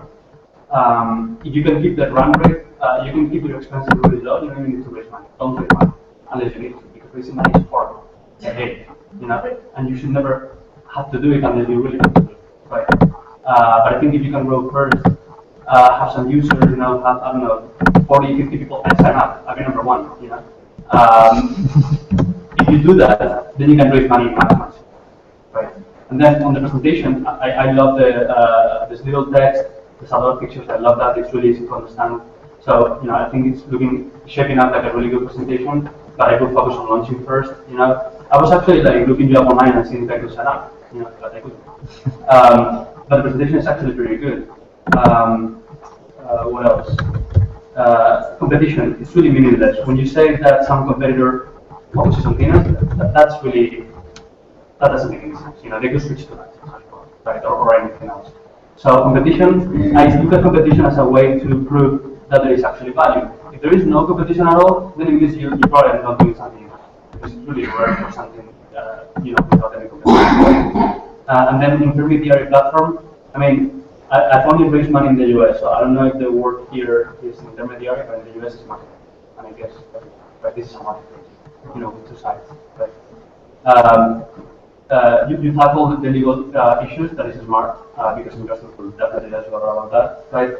And then, again, the metrics are really not real, right?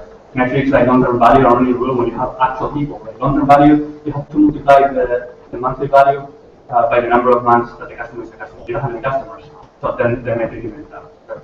Although it's an interesting experiment. And that's it. And I sign up as soon as we finish.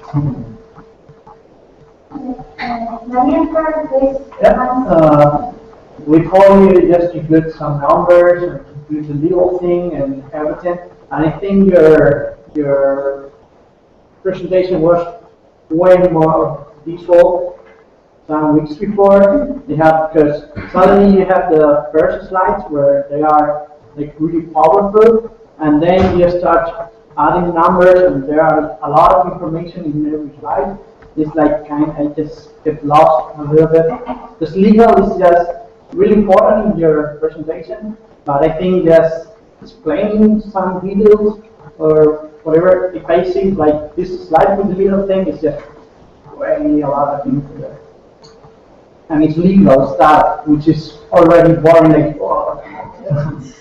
So,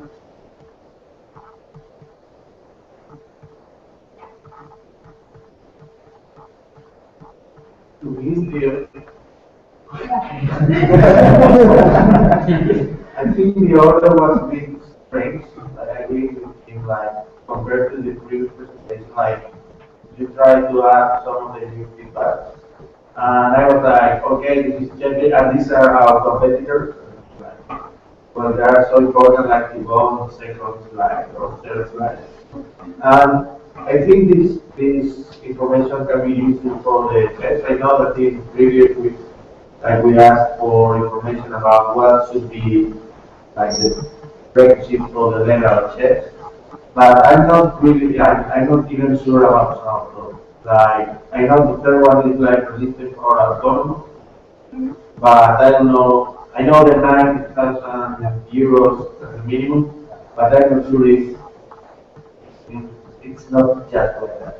There are more nuances, and I think you have to just use the lawyer.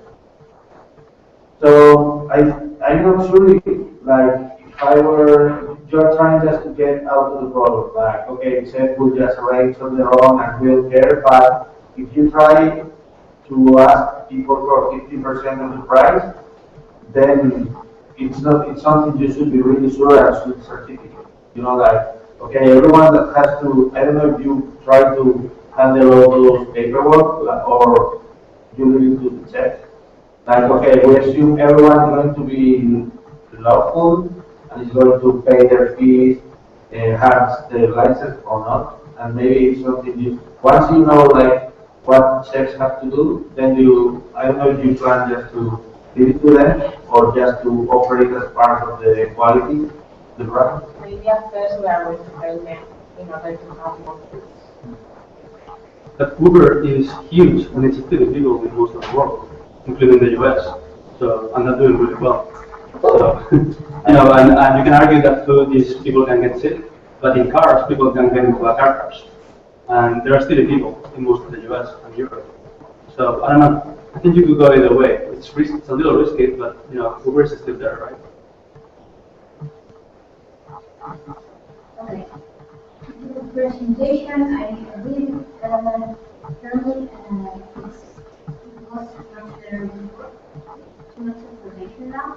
And here it's too much information. And here it's this is okay. This is very cool for the homework slides. Yeah. But for the presentation, it's too much. If we're not going to stop reading all the time, then I'm paying attention to you at the same time. I'm like Edu said, it's made up things. this time that lifetime value doesn't make sense. It could be much better to put 3 years and way less orders per month. But yeah, you have to try with real users and see. It's very, very good, really great exercise. Too much information. But your presentation needs to be very, very good. Thank you. I'm going to start off with the positive. I liked your guys' presentation a lot. For like all, it's not missing anything. So like everything from then on is fine tuning. All of you guys should get this stage now. Because all the feedback at this point should be fine tuning. It should be maybe this, but not this, maybe less here, more here. It shouldn't be you're missing what it is you're doing. You know what I mean? Like you guys have all your bases covered. So congratulations on that. Congratulations on being the only one we've seen so far with lifetime value, customer acquisition cost. You guys even did the experiment to figure it out, which I think is fucking awesome. Your lifetime value actually kind of by a little bit. What I would do is change your, everybody does the same thing, right? You're supposed to give revenue estimations to your revenue estimation. You're supposed to give lifetime value to your lifetime value. You don't actually have to give lifetime value. Just be like, we estimate for every year someone is a client, or a user, excuse me, a chatbot, that they are on average probably going to have an average meal of 6, we get 15%, but probably do anywhere between 2 and 4, or just on average. That's the only part I didn't buy. I don't think someone's going to cook for other people 5 times a month. That out of all your numbers is the only one I didn't buy. 10 months out of the year, if you're active, makes a lot of sense, because you have 2 months of vacation, you're not looking for anybody. I actually bought your entire lifetime value thing, except for a number of times a month, and the fact that it's not your lifetime value, it's just an active user on the site will, on average, generate us, and then decrease the number of kills are. But that's it. That's like all you guys have to put. You guys can adapt the standard metrics to whatever is most common for you, and you don't have to put customer acquisition costs. You can put, we did an experiment, and this is what came out. You know what I mean? The idea is to like touch on the concepts. But like you don't have to say lifetime value cost and then nobody can knock me down for being like, that's not your lifetime value cost. No, it's not a lifetime value cost. But this number makes a lot of sense. And that's honestly the best that most people are gonna be able to say at this point. So I really like that. And also I was gonna do a startup with this, so I really like your idea. This is the only startup idea I've ever wanted to do. You guys also have a competitor in Portugal who I didn't hear you guys notice. I don't know if you remember the name right now, but if you want to look it up and send it to you guys later. And other things, your biggest problem when somebody's talking about user acquisition, 100%. Chicken and the egg problem, have you guys already gone through this? In order to have people who buy food from people who cook, you need to have people who cook. In order to have people who cook, you need people who are willing to purchase food from people who cook. Where the hell do you begin? So the Facebook example is a good way. Find a community, find a niche, start there. That's called the chicken and the egg problem. Anyone who has a platform, anyone who's an intermediary has to address this problem. In order to have one, you need the other. How are you going to get both at the same time? If you have any kind of connect people, you have to answer that. And what I was chicken, egg, Portugal, numbers. Yeah, no, that's it. Other than that, I thought it was good. I like the idea. And I think your execution is very complete. Obviously, you can include a few things or whatever. But like in general, you guys are where you should be at the time. So, okay. I just want to say congratulations also, great work. I think you guys have improved immensely from the beginning. It's obvious you take it very seriously and you really think about it. I think the problem this week is this is why some people are having a problem is because you had a lot of info that you didn't have before and it kind of broke the flow of it. It seems like you're jumping from here to there. And so I think something you should keep in mind when working on your slides for next week is the flow of presentation. The competitor slides seem like you talk about a number. If we're talking about one thing, these are competitors, and you keep talking about some other thing. But it's not a problem you have right now. Just practice and see how it goes better. So I already told you before, I got your own personal experience behind how the idea came to your mind. I think that would help to make it more memorable and more personal, to make people remember more of you. Because the idea, I think, it's very easy to convey to people. Like you get that in 10 seconds, like what you do, but you have time to make it a bit more personal.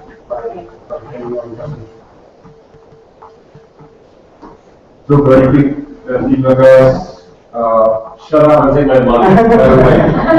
Yeah, I want to sign up too. So I want to sign up too. If you open to sign up tonight, you can all these free sign ups.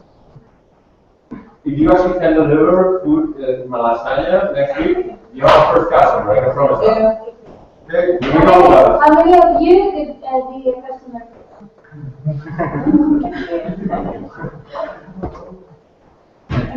Somebody else feedback?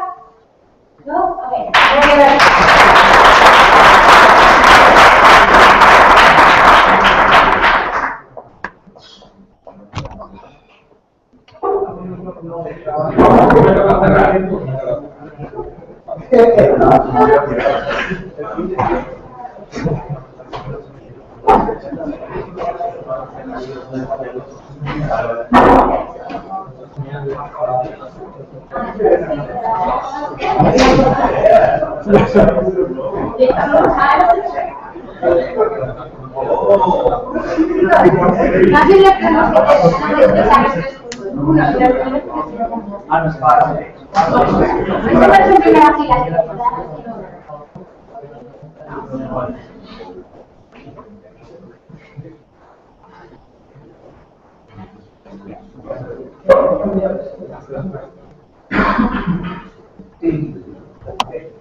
Hello, good afternoon. My name is Miguel, and I'm here to present you a thinker. A thinker is a new way to discover your digital messages in the network from news and social media data. I'm sure that probably all of you today search for information on the web, and you probably click in one link, two, or maybe three if you are very interested. But did you really get the whole picture? Okay, it's a thinker. You visualize information in a different way. It's not flat text, okay? It will start in a visual way with the entity you're looking for. And what about if a thinker automatically connects all the information that you're looking at, the relationship between people, newspapers, social media, and influencers? Also, a thinker will categorize automatically all the information and will tell you what's behind each category. Okay, we have politics, economics, and health. If you don't have enough time and you just want to have a quick view about the information you're looking for, we provide a quick resume with information about the sentiment, the sources, the influencers, and the categories that we already classified for you. Okay, we offer to you 3 different products, okay? Just reporting and analytics, where you can look for information and get the analytic results. Also, we offer to you a rich data provider through an API, where you can connect and download all our data to work with, and research services. We have 2 different kinds of potential customers. We have our premium customers that has a high volume of mention every day on the web. We have analysts that will use all the information that we provide, mix it with the internal data for the business making decision. And we have our developers that we will use all our data to build applications on top of the information. Okay, related to the pricing, okay, we have 3 kinds of clients, 3 kinds of products. The people that as analysts will use our services of reporting and analytics. The developers will use an API that provides you with rich data, and our premium, it will use all of them. Okay, related to the financial projection, we estimate to have a break-even in the half of our 2nd years of activity, and our value at the end of 2016, we estimate 32 customers with a customer acquisition cost of 85 euros, a lifetime value of 37,000 euros, and today our net present value will be 129,000 euros, and our internal rate of investment will be at 36%. Of course, there are players in the sector and the market, but there are players specialized, some of them in social media, another one in news, but there are no one that offering a new social graph analytics for you. Our team, we have David Martin is our COO, experience is a data scientist at IBM. Rodrigo Chavarri is our CTO, he's experienced with business intelligence, currently working in MapFrame, and myself, as you know. Okay, thank you.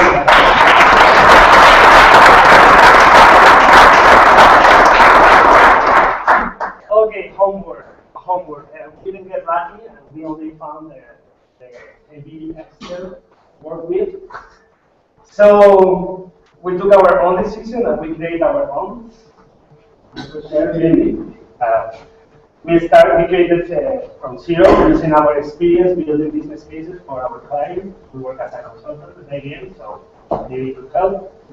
Also, we did how are we going to provide our releases. We think at the end of this year we will have ready the reporting and analysis part of the project, and at the beginning of the next year we will have ready the API for the developers, and we'll be ready also to provide the research report. You don't want to see our heads, no, it's too boring. Okay, we got numbers, all are spectacular, okay, that's still get all the information, to make money.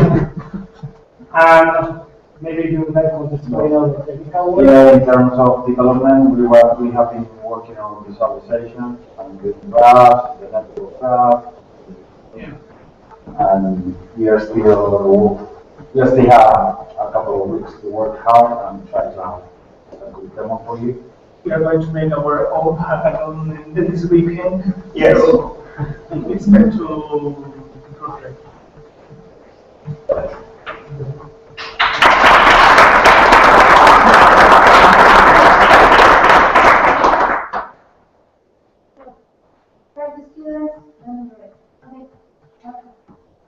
I think the colors are better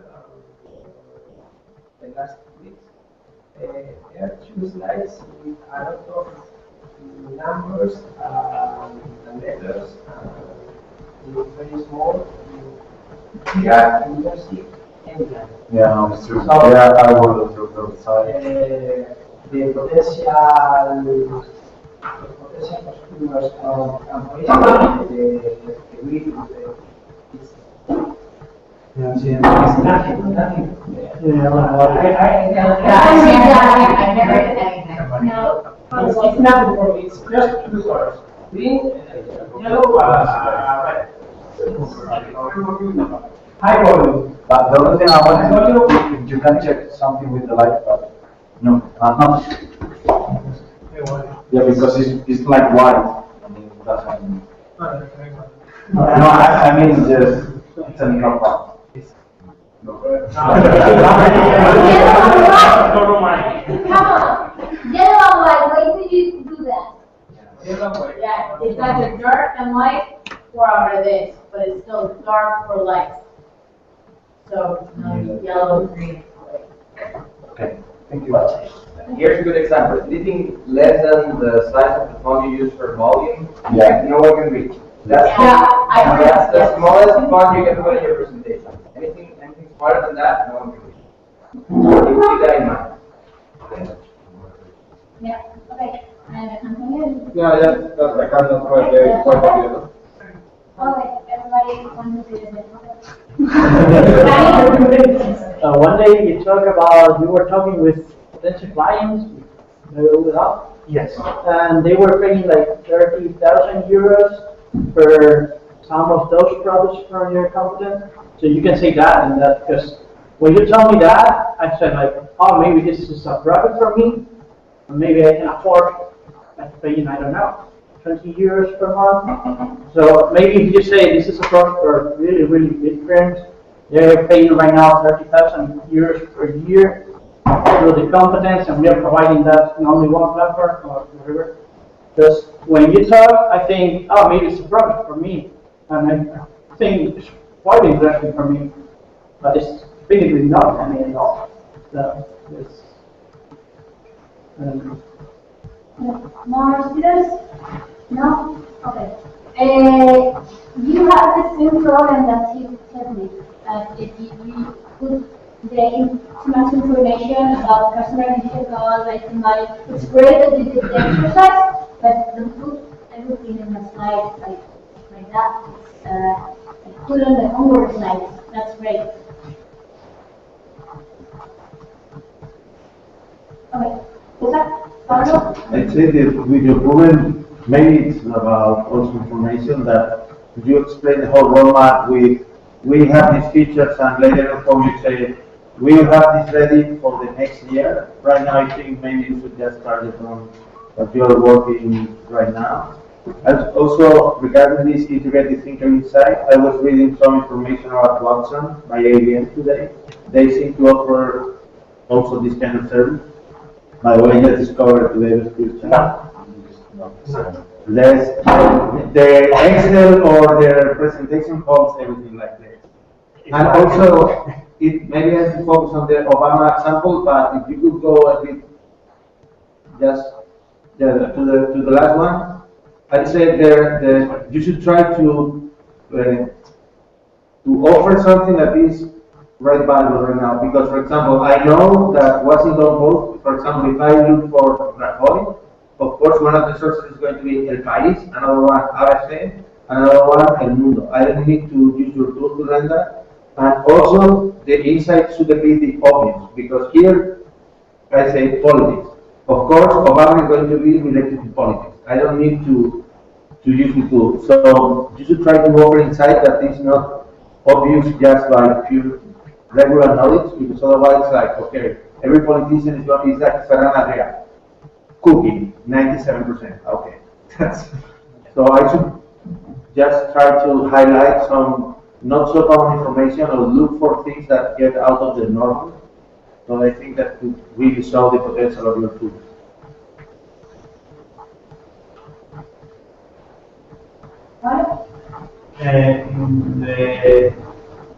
The one with developers, customers, and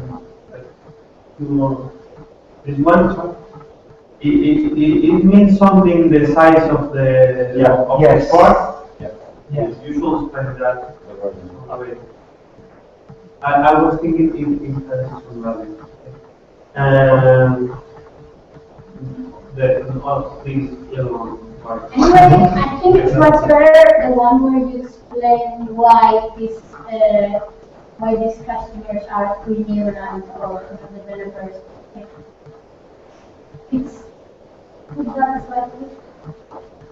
This one? Yeah, I can't read it, but at least I understand it better. Like at least you explain a little bit why they are more like if you could put less information and bigger, that's much could be much better. I will not tell you one.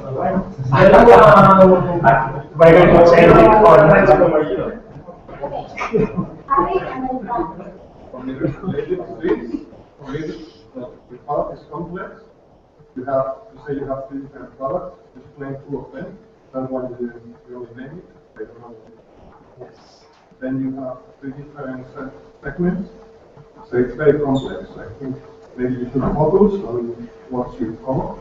Talk about this and say, okay, we are also thinking about this sort of segment of this sort of feature. But maybe you're spreading too much. Anyway, I found a big food that you are going to have and make me very happy. Yes, we do. I think about the slide with the numbers and the initial CAC and stuff. I think this what you have to keep in mind is you don't have to put there just to prove that you did the math, because no one cares. You have to use those numbers to make a point and convince me of something. So if you did the numbers and they are good for you in some way, then you say, we did some numbers and with some assumptions, we might have this and this results. So if you just put the numbers and say them out loud, I get nothing. If you make a point with it, then I get something from the slide and from the fact that you did the numbers. Otherwise, I just get like you did some homework and put it on the slide. So it's not that strong. And the other thing, if any other team puts yellow and white together, they're not going to be easy.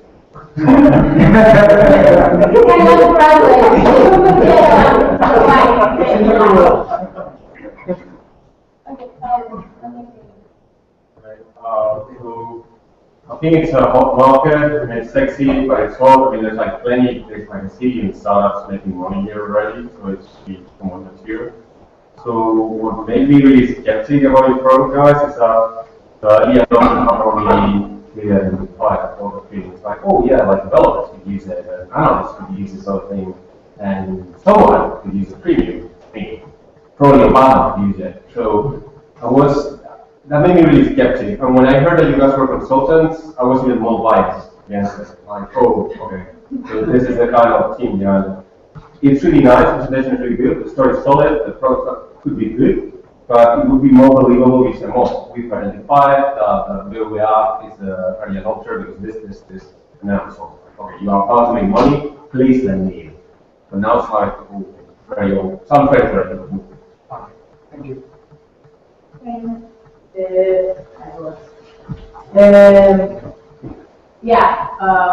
will got that one. My comments are, I don't understand it, doesn't this exist? I had like the same thought at the same time. I was like, I don't really get what you guys are doing. So, avoid buzzwords, and maybe your guys' one were like, oh, he's married, but like walk through a practical example of what it looks like and how it's different. Because all I heard was buzzwords, RSS feed, that's pretty, not ugly, socially connected, news, higher, analytics, something.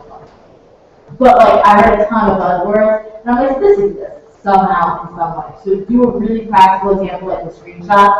That's like, this is what we do, and then explain it, why it's different than everybody else. I feel like your guys' explanation is very in the air, tied down for me.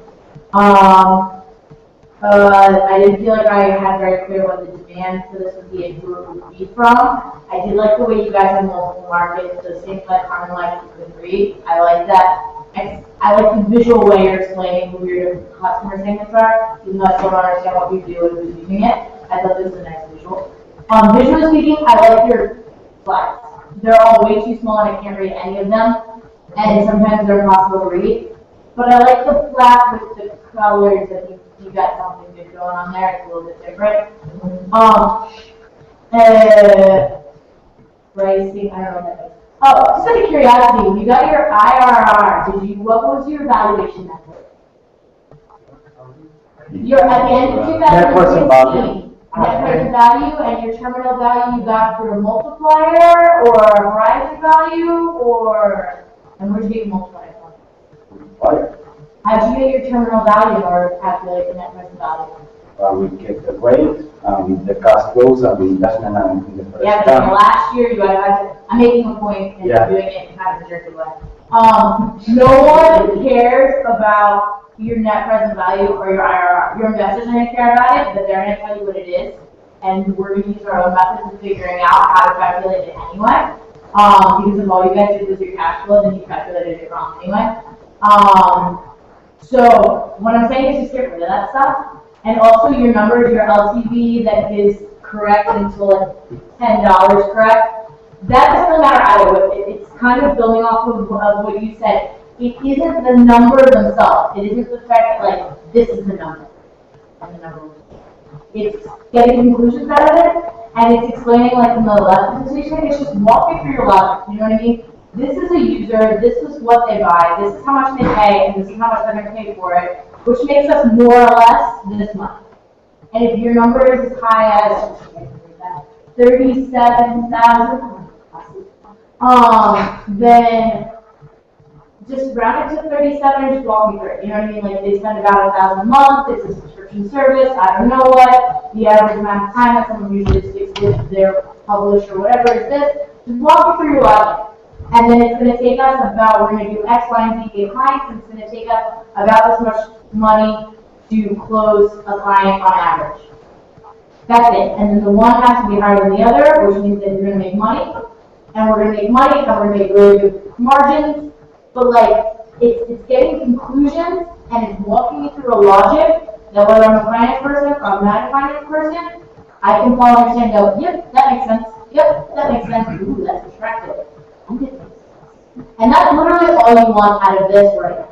Later, you'll get into an Excel with someone and they'll do all that other crap. And it's good that you guys are doing it now. Like, it's a good practice to do, but for your pitch, it's not necessary. And that's it, everything's. So, well, I think I would not like to know, but I would like to, for you to just to explain somewhere like customer acquisition cost 85 euros. To me, it seems like kind of unbelievable. At least if you are calling this kind of big brands like everywhere, 85 euros is like parking the car, arriving there, in half an hour with the contract and say, we need it, man, because otherwise, how are you valuing your own hours? Like going from back and forth, $85 could be super cheap for me. Yeah, it was at the end of the 2016. At the beginning, it was like 2,000 euros for get a customer. Okay. I believe the number.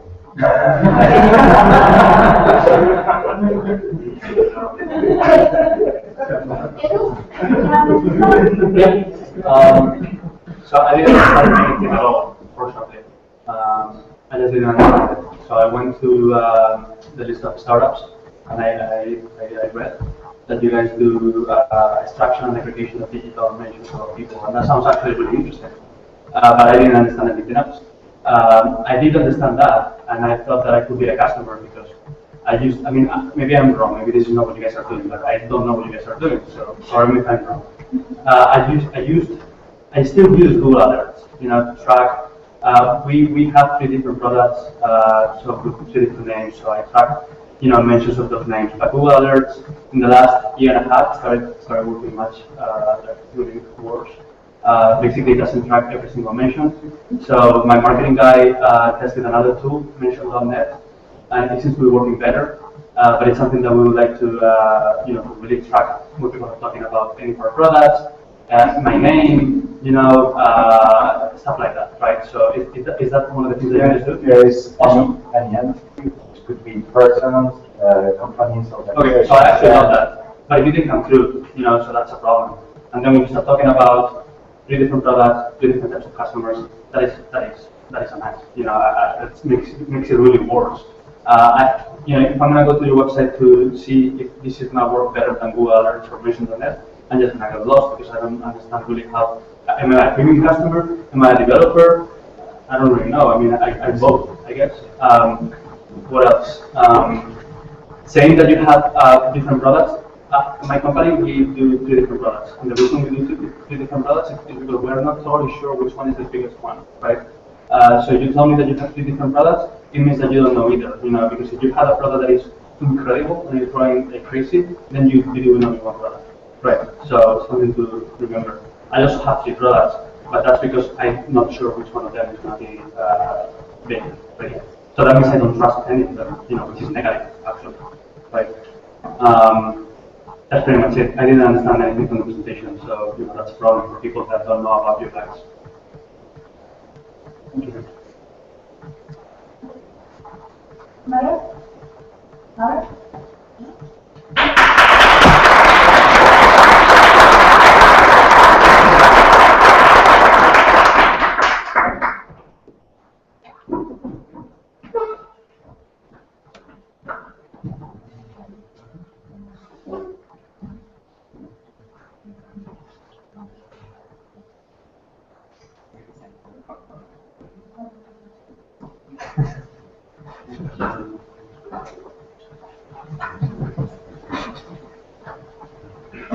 Last but not least, good evening, everyone.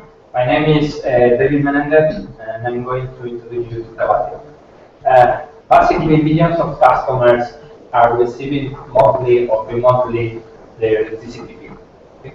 And I'm not an exception, and this was my last invoice. I paid more than 200 euros due to my electricity consumption. So most of the families are struggling today with the same issue: how to reduce, how to control our living costs. And according to my last invoice since 2011, my electricity bill has rose 83%.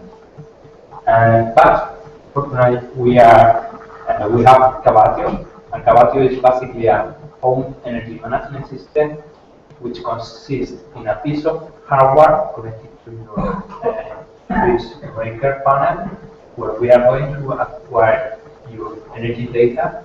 We are going to facilitate to send this information to a dashboard where you are going to be able to have the image.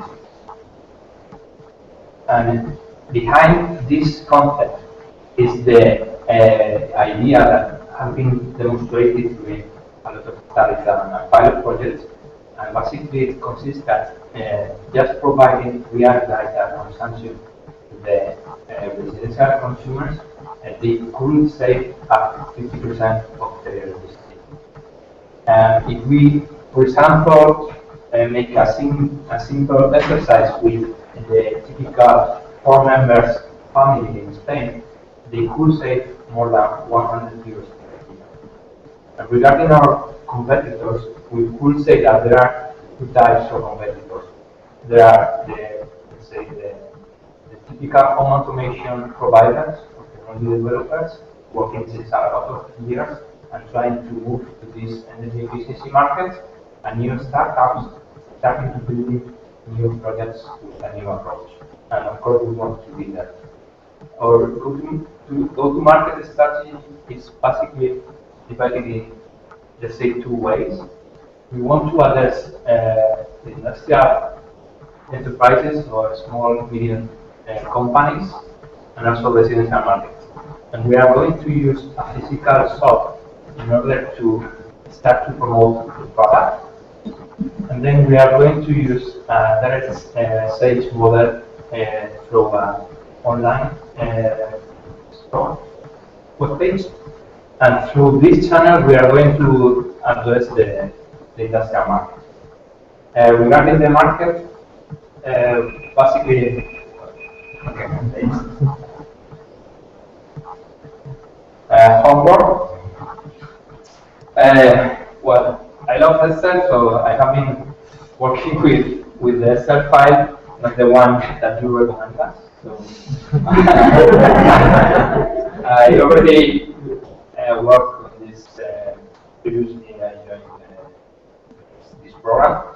I have been reviewing with the actual numbers and trying to improve it. And well, I made some analysis like the break-even points regarding the number of units we have to sell in the coming years in order to make some profit. And well, these are some of the results, taking in consideration that we will, let's say, reach 1% of the market just in Spain in the coming years. In parallel, we have been working in trying to improve and fix some technical issues in our prototype for the demo day. And also we have been doing some benchmarking in terms of looking for different dashboards that are very nice design in order to have a very impressive user experience. And that's all.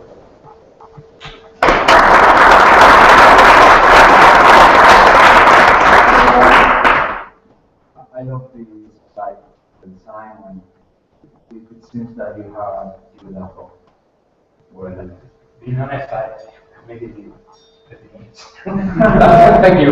No, but it's a good thing, man. I don't understand the slide. They go to the left. Okay. And also the slide of the computers be confused.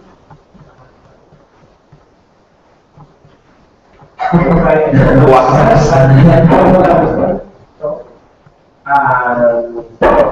you improve your kids.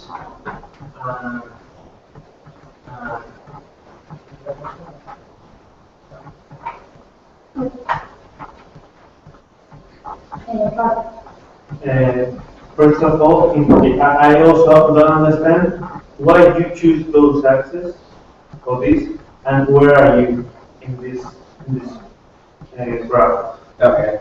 I think Today I'm in the corner, but. Because product maturity works in your against you. So it really has to be down there in the lower corner. So think again about the product maturity axis.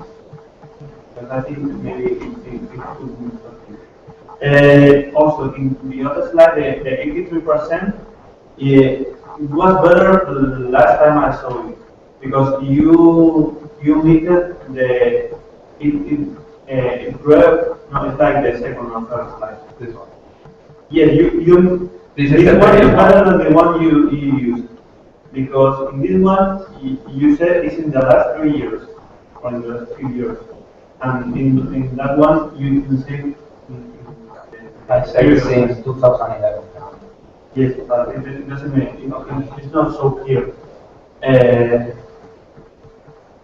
I think that's all. And you have improved a lot your presentation. I also like this chart much better than only the 83%. I know last week someone told you just to avoid using numbers, but I just love the numbers. You can put the 83% really big in this one. And I like the flow of your presentation, but it's already the second or the third week that you have no time to say everything. So just try to talk quicker, or I don't know. Because the flow is really good. I like what you're saying is really clear, but I don't know, just try to. Yeah, running out.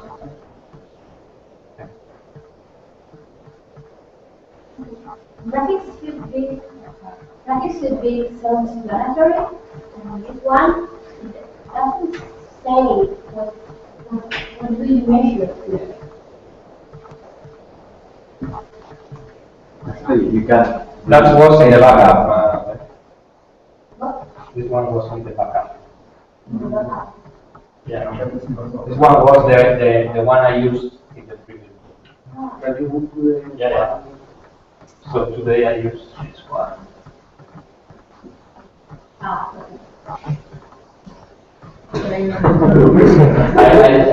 I use it to that's the power. I have a general question about the external finances. Anyone managed to do it? The one provided?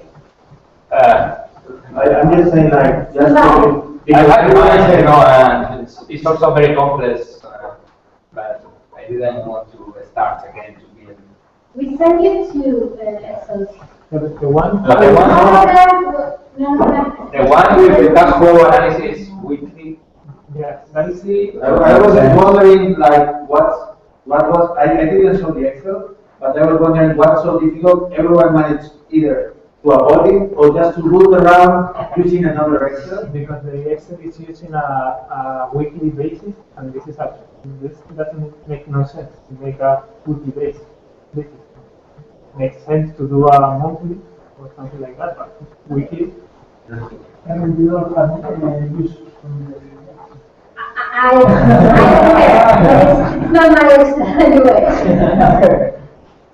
Create you something that you could use because something to work on. But if you want to do your own Excel, it's very cool. I mean, you can send that to us, and then we will use yours next edition. That's for me totally cool. What would you do for that Excel?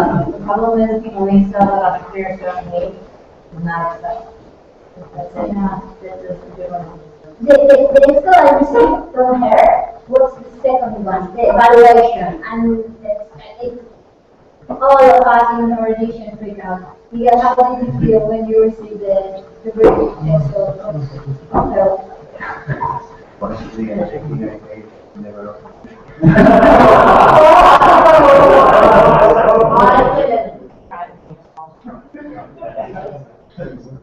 No, I didn't say that. I just said I'm not surprised.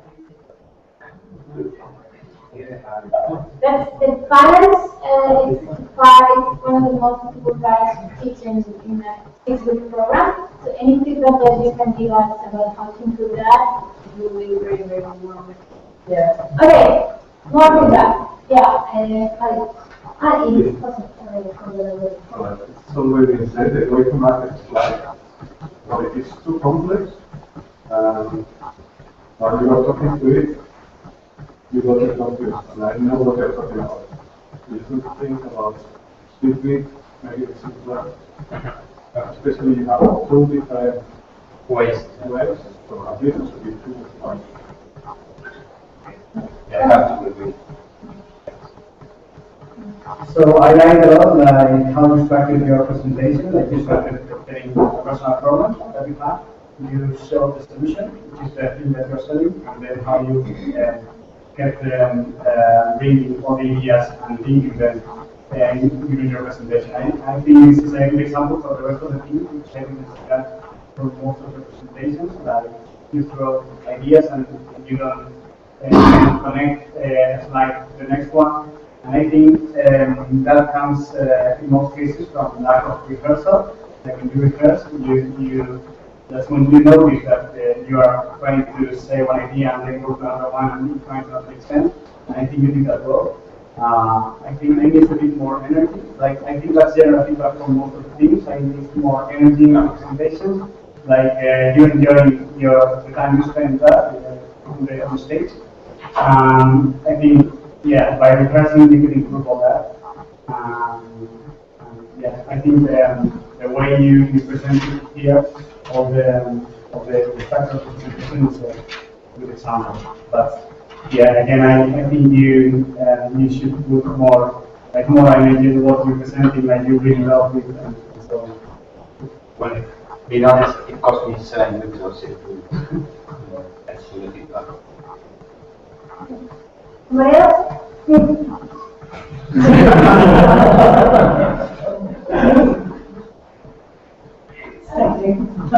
Sorry. May I need another paper or? No, Just kidding. How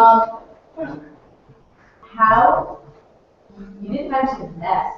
You in your presentation, like, you guys, one thing that, like, this is for you, this is for everybody. I do this nice little bell curve here, and nobody's gonna be able to read it, it's really small. But it goes like this. You're either on up and coming technology, which is hardware, wearables, big data is kind of getting to be a bubble, but like read TechCrunch every day, people. And if you aren't sure where you are on this nice little bell curve, then ask anyone who's been in like the industry for more than a year, and will tell you where you are. Because if you're here, it's like your pitch is, this is sexy, this is hot, if you're not where I am right now, and like it's like showing how much market there is for it. Like Nest, holy crap, like holy Nest. That's so much money. You're like, there's this much money and people want this. Everyone is buying touchable crap these days. I'm doing like things that integrate home with software. This is where the feature is. LG just made a totally smart house. Like that, you don't have to give all these examples, but like that's the tone. If you're in one of these maturing markets, Chef thing, right? There's Airbnb, there's blah blah blah. You guys are supplying a business model that now most of us, like creating here, like most people, either know what these things are and they're either using them or they're not using them. That's mass market. So what is your best thing? Get money, grow as fast as you fucking can, right? Because you need to be here to get all of these people. You don't have rainbow time. You have now and immediately and as much as you can. Because you guys are going for mass market enough. These are like the test one out of the class, right? Like this curve of whatever. Like this is the practical application of why that curve that you guys get in your classes applies to your pitches. So your tone changes depending on where you are. Consolidation, travel. Travel's been around since the birth of the internet. However, it's in market, it's in consolidation, so people buy, it's being disrupted. Like, know where you are in this and adapt your message to that. Because if you're talking about ramping up and you're in online travel, you're selling the wrong horse. So know where you are, know where you fit, and know what the strategy is for where your sector within technology is. And that's going to help your message a lot, because there's so much going on. I mean, like, just look at TechCrunch. you're gonna find so much good data and numbers and interest and whatever, that like, you should have us wanting to give you money right now to invest.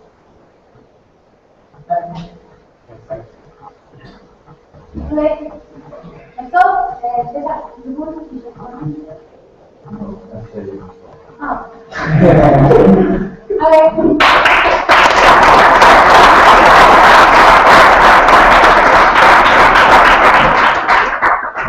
Okay, guys, next week is the last one. So I want you to practice a lot. Like your next speech should be the almost definitive. So next week